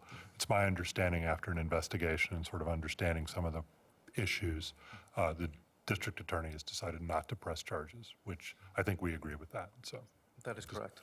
wanted to point out that. Great. Thank you. All right. I have no public comment signed in for this item, so looking for a motion to accept the report. Move to accept? I have a motion from the mayor, second from Vice Chair Jordan. All those in favor signify by saying aye. Aye. Aye. All those opposed? Motion carries unanimously. We are on to item point 7. 7.1, engineering. Mr. Chairman, item 7.1 is to acknowledge receipt of the Virginia Street Bus Rapid Transit Extension Monthly Progress Report. Mr. Jeff Wilbrecht, our project manager, will tell us what's transpired in the first full month of construction. Welcome, Jeff. Yeah, good morning, everybody. I'm Jeff Wilbrecht, project manager for the Virginia Street project. So yeah, I'll kind of get into it and give you a recap of what we've been up to for the last month and kind of how it's going to flow over the next month. Again, so we're under construction in Midtown. Work has been progressing on Mainline Virginia Street between Mount Rose Street and Plum Lane on the east side of the road. So we completely removed the curb gutter asphalt on that east side, and we've been preparing it to bring it back together. So by the end of the month, that whole side of the road will pretty much be done. It will be ready for traffic. After that, we'll flop it to the other side. So that south end of Virginia Street is progressing very well. We've had all of our normal construction challenges and issues, but the project team's been working really, really well together to solve these problems. It's been going really, really well. Concurrently with that south end work, we're also working in the north end on all the side streets. So if you've been down there, you've seen St. Lawrence Tahoe under construction. And then incrementally after the 4th of July, we've been kind of opening up more side streets under construction. So we just opened up East Taylor Street and Moran to be working on those. Since all those streets are they're not really connected to each other, but they're all individual streets that need to get worked on. So I have lots of photos as construction has been progressing just to kind of help illustrate what we've been up to. So there's been a lot of curb and gutter and sidewalk going in on that south end of the project. So you see South Virginia Plaza there, Mount Rose Street, Regency, and SNC and the Atkins and NCE team we've been working really, really well together to get this put together. And also on the side streets, these are some photos of the St. Lawrence Tahoe kind of complex of side streets. So you can see that we're already installing new sidewalk in that area to regain that access to those businesses. And this is really the result of doing the utilities first. And so doing the utilities first has allowed us to just really accelerate the more impactful work that's in front of the businesses of the curb gutter sidewalk work. So it's been progressing well. And then again, we've been just doing a lot of outreach.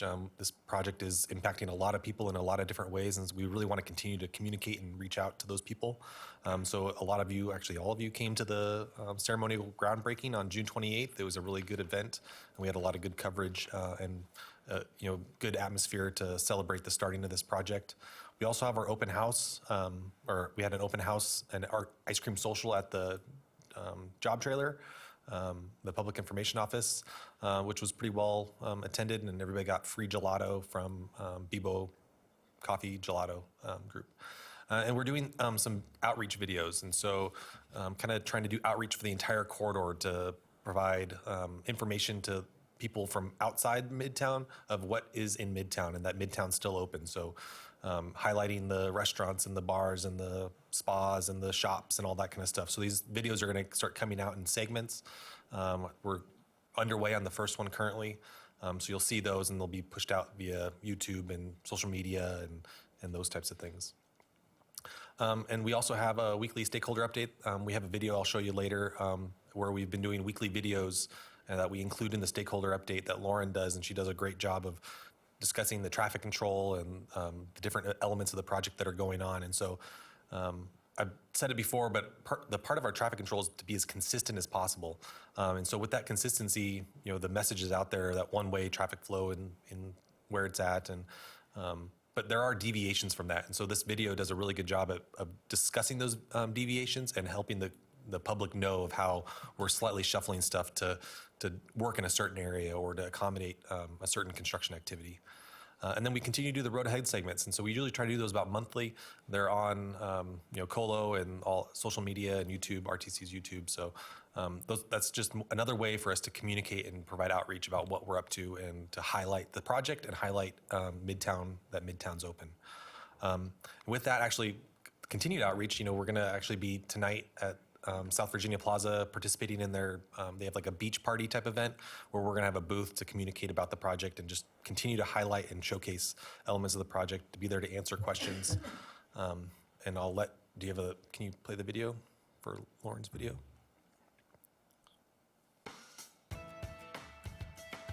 So this is Lauren's video. We do these weekly. I'm Lauren Ball, Public Information Officer for the RTC, and this is your weekly Virginia Street Project update. We know you want to continue to visit your favorite Midtown businesses during construction, so here's a look ahead at some of the things that you can expect as far as traffic when you're traveling to Midtown.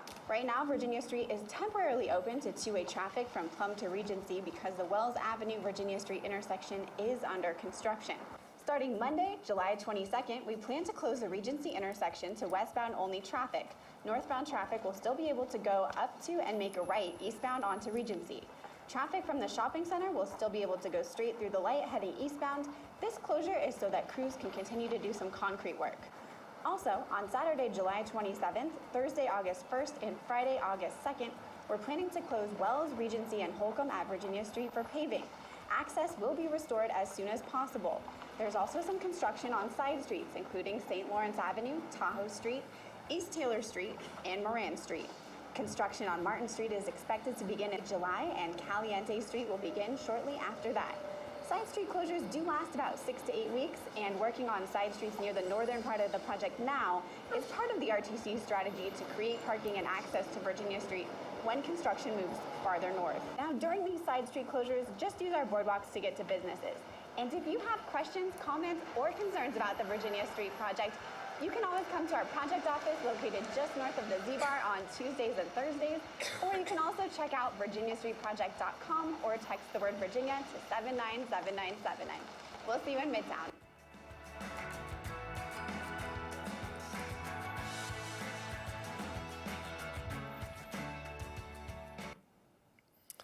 So again, I just want to highlight, we've been doing a lot of outreach to communicate and do different things, and I just need to thank Lauren and our outreach group of how we've been operating and what we've been up to.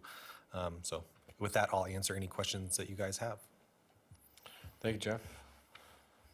Madam Vice Chair. Thank you very much.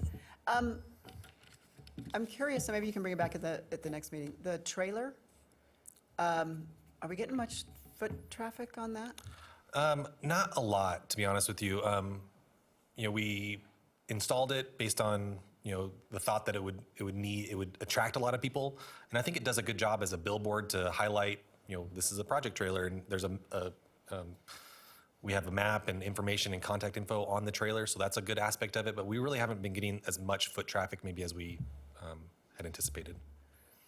Yeah, I'd like to know maybe at our next meeting if I know the container itself probably isn't horribly expensive every month, but to put people in there is, and could those resources be used to, highlight that Midtown, go and visit the businesses? I kind of wonder if those dollars could be injected into some sort of Absolutely, and video campaign where maybe, if we were getting a lot of people in it, I might feel differently. But the feedback I was getting is that during the ice cream social, there was a few people, but it's really kind of been underutilized, so maybe we need to talk about that. Yeah, totally. And I think that's a good comment. And, we want to be successful with our outreach. We want our outreach dollars to do work. And so we want to take feedback and comments from everybody in the public and make those efforts, effective. So as you guys hear those comments, please relay them. Thank you. Mr. Chair, I'd just like to add, in talking with SNC and Mr. LeBlanc, he is more than supportive of being flexible and making sure because this is really part of his contract, but being able to move those dollars around and do what's right, do what's effective. If something we threw up on the wall is not working, let's try something else. So, And I have to agree with the vice chair that I just can't envision I've driven down to Midtown. I tried to go down to Midtown frequently and frequent the businesses, especially on Virginia Street. And there's some great new ones that have just opened, and there's some, I know the Chamber did a ribbon cutting for Chicago Pizza right there at Virginia and Plum. You've got a new bar or restaurant right across from Kraft. You've got some great things down there that are going to be, that I would rather see, instead of us putting individuals into and paying for people to stand inside of a Connex box all day and wait for people to come and talk about the project. I'd rather pay for media to go highlight businesses. We want to drive look, we don't want to drive people into the construction zone as much as we possibly can. We want to try to minimize that. But at the same time, I remember sitting through the 4th Street Prater project with my business and how frustrating it was to get, one, my employees there, and then 2, my customers. We can go back and talk to the guys at Spanish Springs Construction. I call them almost every week, complaining about the challenges of getting my customers there. So anything we can do to highlight businesses, do media, and not talk about, we'll figure out how to get to where we're going if we want to go there. But to find out who's down there, show what Midtown is, and continue to just drive that Midtown discussion. That's what City of Reno has done. I think if we're going to be effective with that, we should be doing the same and communicating with those businesses. I'm not saying that we're not doing the right outreach. I just said maybe a change in our outreach and how we go forward would be more beneficial. And we've identified a significant amount of money to do outreach. I'd like to see it be effective, and I'd like to see those businesses benefit from that as well. Madam Vice Chair. Thank you very much. And not to belabor this, but certainly the feedback I get from businesses, and while we cannot and will not advertise for a specific business, just kind of the fact that the entirety of the Virginia Street is open for business, and that, what I hear is they don't want to be forgotten during construction. They're worth the effort for people to come. It means a lot to help them through this tough time, but they want to make sure that new patterns, new places to visit and eat and drink and shop aren't established somewhere else, and then people don't come back after construction. They don't want to be forgotten now or at the end of the day, and the totality of this project is going to be phenomenal, whether you're on the south end, the middle end, the north end, up by the university, whatever it's going to be. The business, however we emotionally connect with our community members to say, you got to eat lunch, you're going to have a cocktail after work, you need to buy that tool to do your home project. Maybe rather than going to Home Depot, you pop down to Ace on Hardware on Virginia Street. They're worth the effort, I guess is my point. However we get that message across, I think the businesses and the community would embrace it. Our community's awesome. We just have to connect with them. Thank you. All right. Seeing nothing further on this item, looking for a motion to accept the report. Move to accept. I have a motion. Second. All those in favor signify by saying aye. Aye. Aye. All those opposed, motion carries unanimously. All right, we are on to item 8.1. Mr. Gibson. Mr. Chairman, item 8.1 is to acknowledge receipt of a report on the RTC Affordable Housing Study and provide direction accordingly. Amy Cummings will provide this overview. Welcome, Mrs. Cummings. Thank you. Amy Cummings, RTC. I'm here today to seek your input on our affordable housing study. As you are all familiar, affordable housing is a significant issue for our community today, and the purpose of this project is to see what role, if any, RTC can play in being part of the solution. And we've identified a few ways that RTC could be able to participate, with keeping in mind having affordable housing near our transit routes is beneficial for the RTC, for one, because that boosts our transit ridership to have more residential units close to our transit stops. but also the people that would live in those units, the members of our community, would have access to all of the job opportunities, mobility services, and access to other essential services that come with being right near a transit stop. So the ways that we've identified RTC can support this effort and working with our other regional partners is, one, take a look at the parcels that RTC owns today and see if there's a viable affordable housing use for those. Two is identify if there are opportunities for RTC to participate through a joint development project with the Federal Transit Administration. And what joint development would include is a capital investment of FTA funds that RTC would make that could be done jointly with private development. And I'll talk a little bit more about that in a minute. And the third way is to identify some vacant sites that are near transit that we and some of our partners in the development community or affordable housing development community think would be great locations for affordable housing. RTC may not have a direct role, but we can certainly help get the word out. In terms of joint development, these are, again, transit capital improvements that are directly tied and integral to a commercial or housing development. It can be affordable housing, market rate housing, commercial development, or a combination of those things. And the reason FTA sees this as a win for them is that it brings more activity to a transit stop, boosts your ridership, gets people out of their cars, and also if it has a for-profit element, a stream of that revenue would then flow back to RTC for transit operations. They do give you an exemption for affordable housing, recognizing there's not going to be much revenue coming from that. In terms of the funding sources that would be available for RTC participation, there's no FTA funding source specifically for joint development, but we do receive our Surface Transportation Block Grant funds. It's our most flexible federal funding source. We used it for the Pyramid-McCarran intersection, 4th Street Prater. We're using it today on Virginia Street. Could be eligible for this type of use as well. We also receive FTA formula funds for capital improvements and bus purchases, and we can go after competitive grants such as bus and bus facilities grants. And those typically come out once or twice a year from FTA.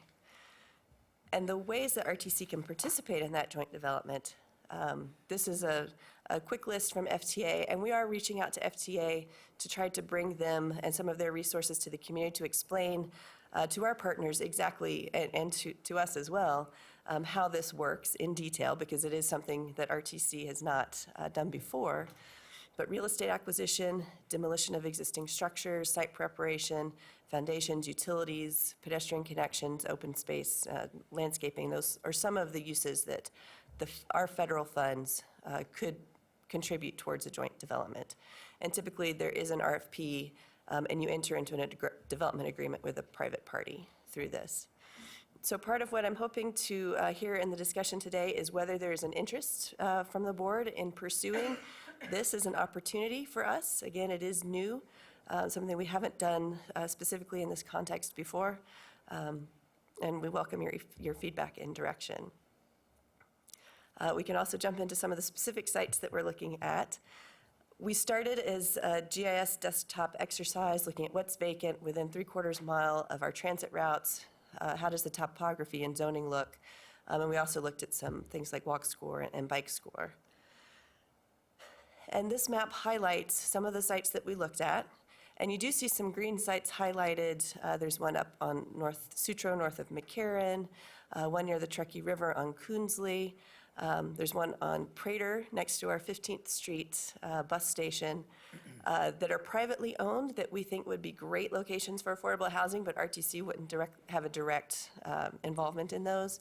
So the ones we've highlighted here to talk about are some where RTC could potentially have a direct impact. And we have talked about these with our stakeholder group, which includes members of staff from the jurisdiction, as well as some of the affordable housing development community.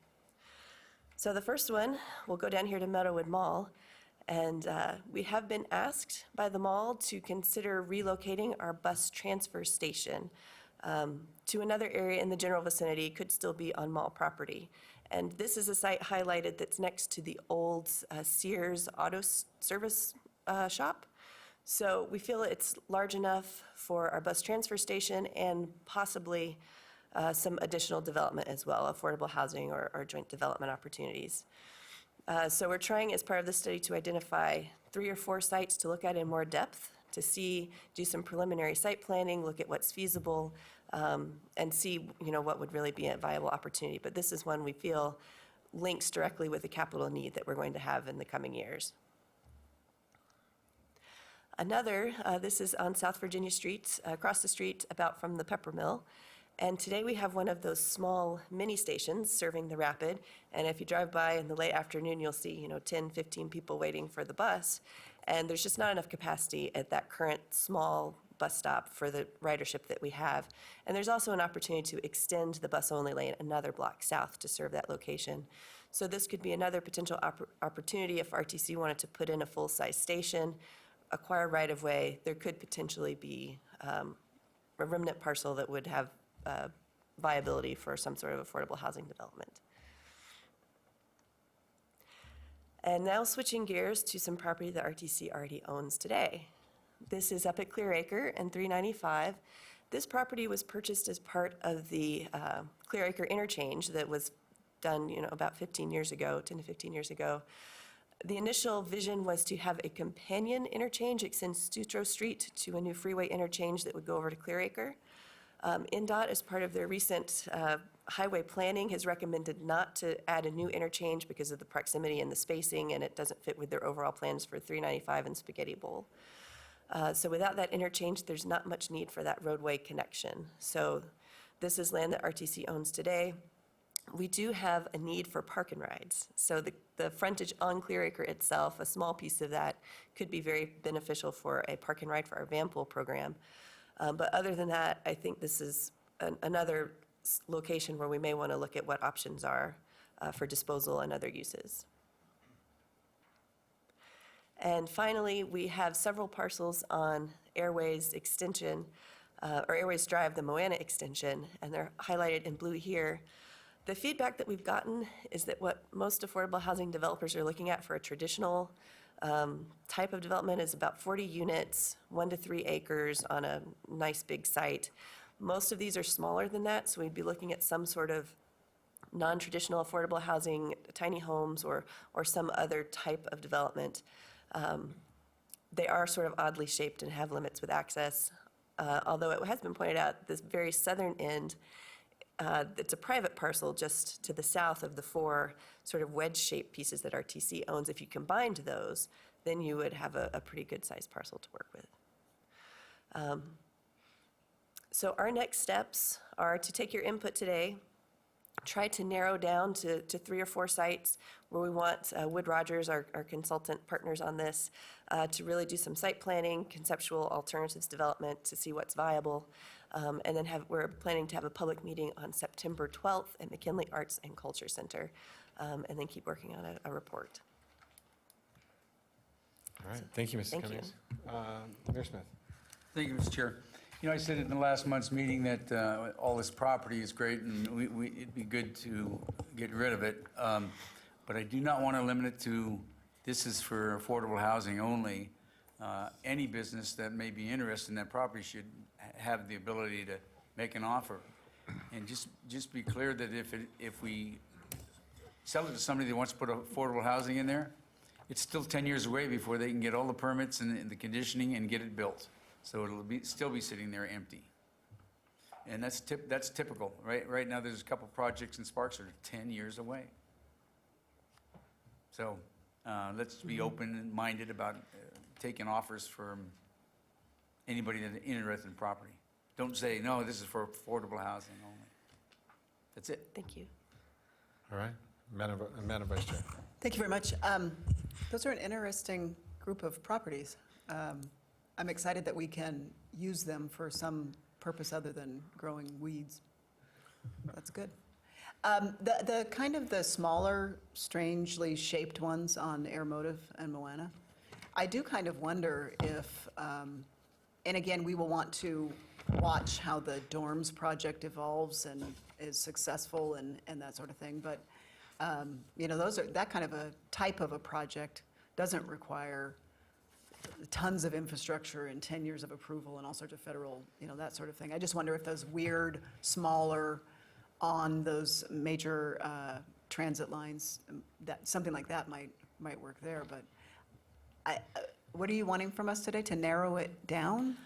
I mean, I kind of feel like those who have projects are the ones that narrow it down. We're not the experts there. Okay. As well, your input on the sites, as well as your thoughts about joint development and RTC's participation in that type of project. So, like, do we like it, don't like it? I mean, I guess where I come from is that RTC does a really good job with roads and transit. Do we really want to get into the construction, housing sort of market? Or is it better for us to say here, whomever the expert is, City of Sparks, you might have something great for this piece of property, or City of Reno, or Reno Housing Authority, or whatever it may be, or maybe it's a new Boys and Girls Club that would be great for an area. I mean, I don't know. I would look to our director to say, do we really have the expertise and the bandwidth for that? Well, Madam Chair, Mr. Chair, Madam Vice Chair, if I may, why don't we maybe look to this as future direction?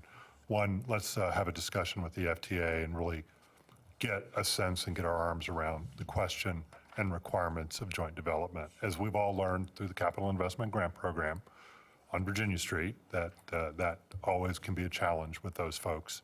I think the other thing we need to do is, Commissioner Jordan, you're absolutely right. We are good at building roads, and we're good at planning, and we're good at transit. I don't know that we have ever developed and owned property, and I don't think that's even allowed under our statute. What I would suggest is maybe we explore what our procurement alternatives are for developing and retaining a master developer. The other thing we have to do, and this is probably the overarching issue, is between now and Dale, is it, when does AB 270 become effective? October 1st? I think between now and October 1st, we have to get some procedures developed internally for how we will dispose of that property. Right now, today, we do not have that legal authority. That becomes effective October 1st. So let's get that done and then come back in 2 or 3 months and report back. Does that sound reasonable? The joint development, let me just maybe, again, go off a little bit here. So we face two challenges, as you saw in our presentation today, with the transit service, and we're going to talk about this in our workshop coming up. We can do two things. We can buy buses that require a bus operator and a mechanic and a road supervisor and an hour and 2 and 10, and that adds up an operating cost. And as we all know, while our operating financial condition today is better than it was, and we may have some wiggle room to do some new things we'll talk about in the workshop, the alternative or the mirror image is to perhaps spend some of those capital dollars in a public-private partnership to put people living in, near, and around a station. So what they end up doing is riding that bus we already operate. So that's one way to get more people on the bus. And the thought is we don't necessarily have to incur the operating cost. Indeed, if the public-private partnership works and works in accordance with the joint development regulations, we will gain a program income source and cash flow that can go into operations. So I think that's kind of the dilemma I see us facing is, do we buy more buses and continue to operate, or do we try to work on something a little more innovative and try to put people in and around a station so that they'll just walk out the door and the bus will be there, or a microtransit service that they can program on their app can come pick them up. So I think that's, my suggestion would be we prepare a report on sort of that, talk to the FTA, get these written procedures put together, and then come back and see where we go. Amy, does that, you want to add anything?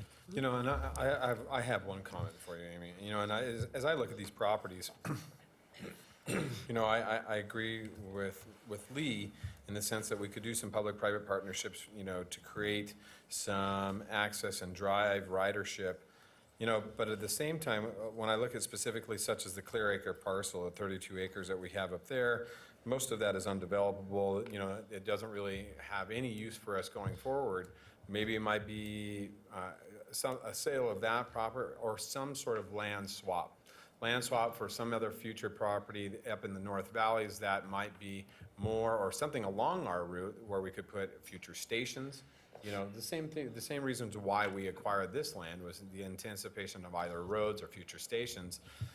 I would like to see, now obviously Clear Acre no longer works for us, but maybe something in Lemon Valley, maybe something in the North Valleys, Cold Springs, that area, maybe in Spanish Springs, could benefit from some sort of land swap of available land that would be along one of our routes that could continue to work with us. And to Mayor Smith's point, you know, we don't necessarily have to drive it to affordable housing, but any commercial business in a P3 that would drive business, you know, or an economic development within a community, whether it's Sparks or Reno or the unincorporated area, that people will ride our bus to get to a business or get to something that is of benefit. So to sell property that doesn't, you know, that doesn't work for us and is undevelopable in my mind, to go acquire other pieces is more. Yeah, but a charging station would be a wonderful understanding. Something of that that's going to promote transit and promote the usage or some sort of usage of our roads and public transit. And then I look at the Brinkby piece. I think the Brinkby piece is a great piece, almost 4 acres of undeveloped. It's already close to one of our Virginia line. There's a station right there close. It's close to Moana. That would be a perfect place to put maybe look into some affordable housing. I think that's a great piece. But then you look along the Airway, all those parcels are less than 1 acre. You know, what do we do? Can we sell those off to another public agency, Reno Parks Department, create parks, open space, different things of that nature? Those are the kind of discussions I would rather have, and identify those parcels as are they functional for us or not? And can we do some land swaps for some better things? And are there other entities out there that have an interest? So that would be my direction. Denise type that up word for word, because that's a good direction. Okay. It was pretty fast. Yeah. Any other comments on that? All right. It looks like, Ms. Cummings, you have all the direction you need from us? Very helpful, thank you. I'm sorry. Real quick, yeah, sorry about that. And I don't want to keep the conversations rolling too hard on this. I think you got really good direction, Amy. But I would, and when bringing back information, housing, land use, and a lot of these historic communities bring about a lot of conversation in terms of what the demographics, what the changes are going to be like. A lot of the parcels that you presented to us today, again, to what the commissioners already stated, is the widening of the lens in terms of what types of developments are going to go in there versus what is affordable, and that term is used very loosely. The opportunities for mixed incomes and so forth. So any types of developments coming forward, just a more wider breadth in terms of what that what that all feels and looks like, and then the services around it. I know you guys put a little bit on here already in terms of parks or schools or anything else nearby. And then also just the cons associated, a little bit highlighted that a little bit more. That would definitely help. Thank you. Madam Vice Chair. Thank you very much. And I do kind of wonder, I mean, and the city of Reno has done this with certainly the City Center Plaza, was rather than us say, that piece of property would be really good for X, and that piece would be really good. We kind of flipped the script and said, here's the piece or pieces of property. All of you experts out there, whatever the spectrum is, whether it's a dorm, an affordable, a community center, a gym, a Boys and Girls Club, a major market rate development, whatever it is, we said, come to us and tell us what you believe would work and where. I know I've had some folks reach out to me saying, we think we could replicate the dorms project on X parcel or that parcel, and I just feel like maybe us, rather than us trying to fit a peg in, maybe we flip it the other way. If we have any opportunity to engage with the folks that do this for a living and have them come and say what they believe could potentially go where, oftentimes that's more fruitful, in my opinion. And one last comment I'm going to make, and the Brinkby piece is right, I believe, right in the heart of Commissioner Delgado's and my district. And some of the challenges for our constituents in that area is a food desert. You know, in working maybe with the Food Bank of Northern Nevada to identify businesses, and I think a lot of the challenges that usually come with, you know, grocery stores, and Mayor Smith will point this out as well, is that, you know, cost of building a freestanding building, the land, that kind of things. But if we can identify land that's fairly inexpensive to us, since we already hold it in public trust, for, you know, start challenging some of these food desert issues, you know, through that area that are along the line of our bus. That's another thing. You know, there's plenty of housing right there that already exists, but let's give them some services. Let's give them access to services. You know, joining with the Food Bank of Northern Nevada, different things like that, to identify some of those challenges as well. So I would invite those individuals to any planning session we have going forward to see how we could help utilize some of those other businesses that might not, or those other organizations within the community that might need that extra little lift. Great. Thank you very much. All right. On Brinkby, 4. No, what's the total acre of all? Total Of all of them acreage. combined, I don't know, off the top of my head. It's probably about 48, something like that. All right. Thank you very much. So you got all the direction you need. I don't think we need to take a motion on that. Dale, do you want a motion? Yeah, just to acknowledge receipt of the report. Okay. Looking for a motion to acknowledge the receipt of the report. Move to accept. Have a mayor from the mayor. A motion from the mayor. Second. Second from the vice chair. All those in favor signify by saying aye. Aye. Aye. All those opposed, motion carries unanimously. All right, we're on to item 9. We're going to try to move this along, folks. We're running at 2 hours, and let's get going. 8.1. 9.1. Mr. Chair, item 9.1 is to review the executive director, that's me, performance as it pertains to the proper duties of the position and accomplishments of fiscal year 2019 goals, and adjust compensation accordingly. This is an item that was continued from our June 20th meeting. Angela Reich, the Director of Administration, is here to answer any questions. I believe we did complete a review of the PowerPoint documenting and showing that I did accomplish the goals that were assigned. So the board may, and Angela may proceed. Thank you, Ms. Reich. Appreciate it. Okay, good morning. And as Lee mentioned, this is a continuation from last month. And in accordance with Mr. Gibson's employment agreement, the commission shall review and rate his performance near the end of RTC's fiscal year. The commission may discuss performance, award an annual salary increase, and a performance bonus of 0 to 5% of his current base pay. And any said salary increase would be retroactive to July 1st of 2019. Great. I think the board as a whole, we got a pretty extensive presentation last month. I think everybody's pretty cognizant. I think the one challenge that we had from the board's position is that we wanted to understand exactly what that number was, or what the remainder of the employees got. And so from my standpoint, you know, and I have it here in my report that, you know, obviously the report, the increase to all the other employees was 5.18%. Is that correct? An average. An average. And that's through management and non-management staff.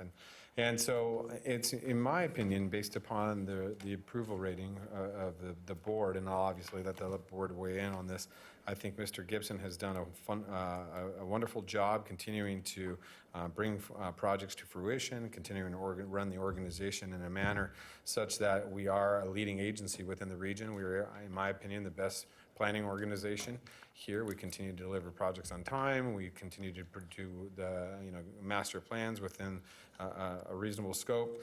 So from my standpoint, last year this board gave Mr. Gibson a 2.5% increase to his general salary, and also a 3% bonus. Was that correct?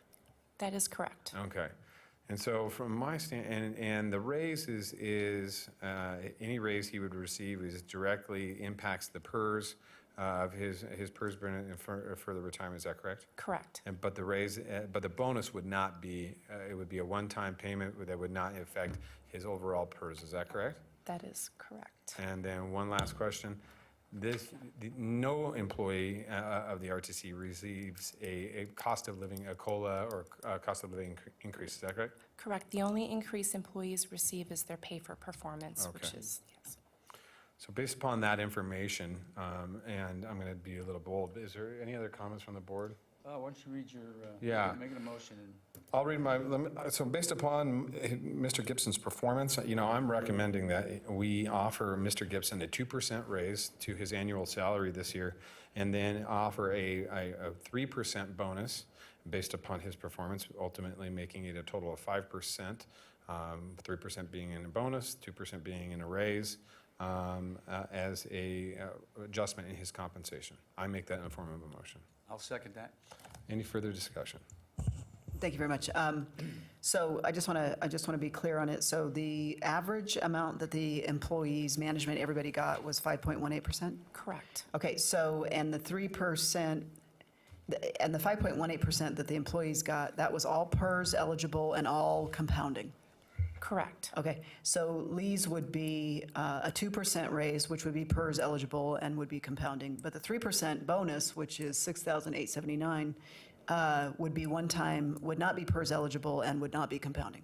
That is correct. Okay, so at the end of the day, he would, if you look at long view, percentage-wise, he would be getting less than what the employees and management got. Yes. Okay, I just wanted to understand the PERS and the whole thing. All right, I'm on board. I'm Okay. fine with that. All right. Any other comments by the board? All right. Seeing no other discussion, we have a motion on the floor. All those in favor signify by saying aye. Aye. Aye. All those opposed? Motion carries unanimously. All right. Mr. Chair, I'd like to thank the commission and remind the commission that next month we will have a discussion about the FY 2020 goals. Perfect. We're excited to do that. All right. So, Mr. Ferguson, we're on to 9.2. Do we have any legal issues to discuss today? Just very quickly, a follow-up on my report from last month. There was a jury trial held last week on the two pieces of, well, they're public utility easements on the parcel at the southeast corner of Lake and 4th Street that were necessary for the construction of the 4th and Prater project. At the trial, or at the end of the trial, the RTC argued for just compensation in the amount of the appraised value, which was roughly $7,000.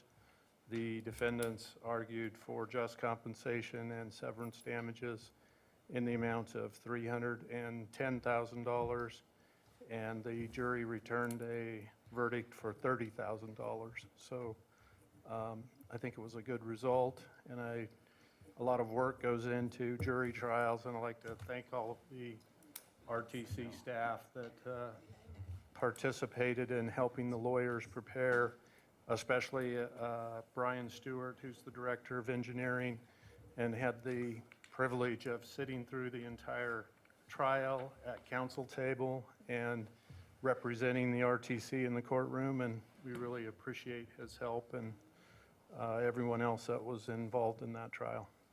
And that's it. Thank you, Mr. Ferguson. Thank you, Mr. Ferguson. Appreciate that and good work. Appreciate all the work that you've done for us there. All right, we're on to our final public input for the afternoon. I have signed in currently Carlos Elizondo. Is that correct? All right, Carlos, come on down. And public comment is limited to 3 minutes. It can be on items on or off the agenda. And the floor is yours, sir. I understand. I'm talking about the rubber bus. In other words, every chain Minnesota says, the schedule says, that makes, people upset. Sometimes you see the two rapids and the one, bumper to bumper. On the bus stop, we stop there all three. I wait and see which people are going to decide to take. And sometimes you see that the three buses, you just pass by, just miss three buses. And this is not new. This has been happening since you put the rapids on Virginia Street. And end of that, the next one is some of the buses on the window, when it's attached to a metal, it is a really pitch black burn, coming out of there, some of the buses. And some of the buses, they have a really bad stain on the seats and the cloth stain where you see there, like a black oil, really bad. And some of the buses too have the handle door at the exit front door, when you get out, it's just lots of play, really loose, lots of play. That's it for me, and thank you for letting me speak. Thank you, Carlos. Appreciate it. Next, I have Kathy Brandhorst signed in.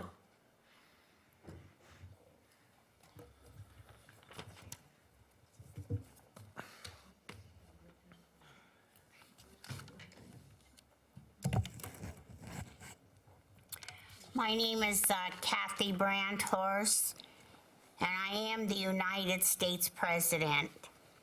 Stakeholders, squatters, we are still having problems with them.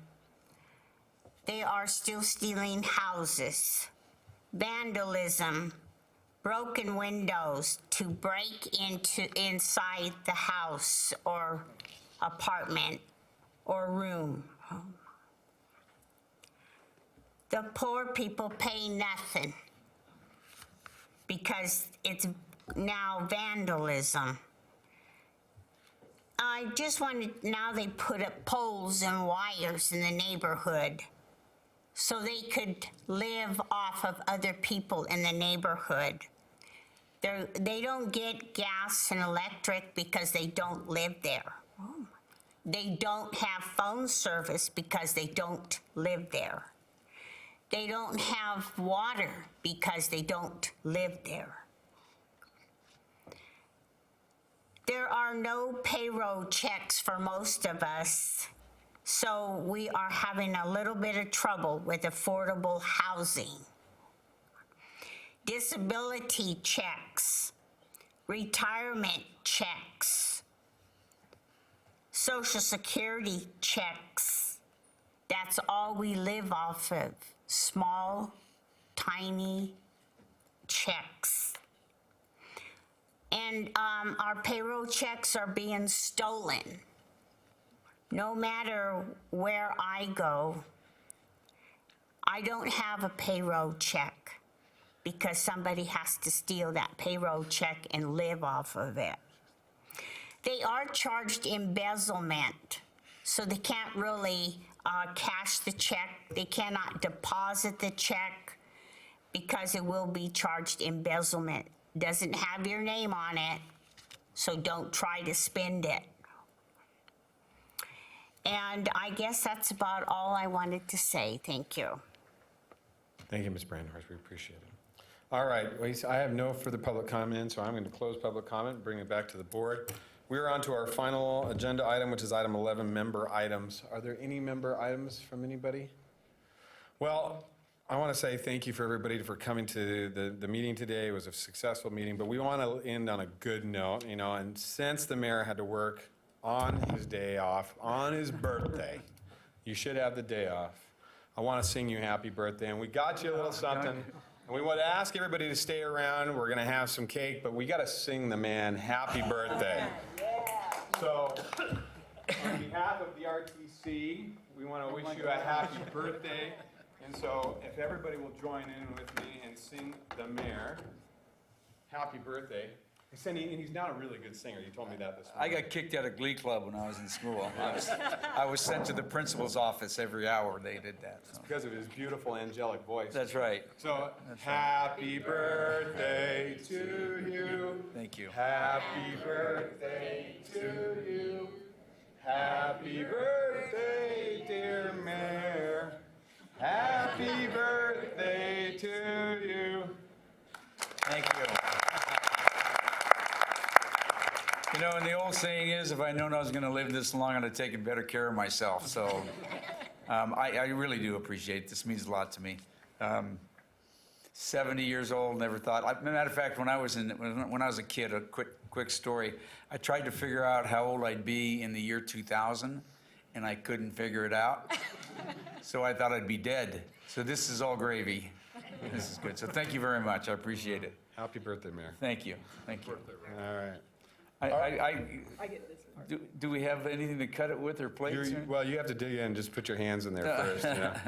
I'm sure Lauren's got some stuff for us coming done. All right, without any further things, we are adjourned. Thank you very much for everybody sticking around today.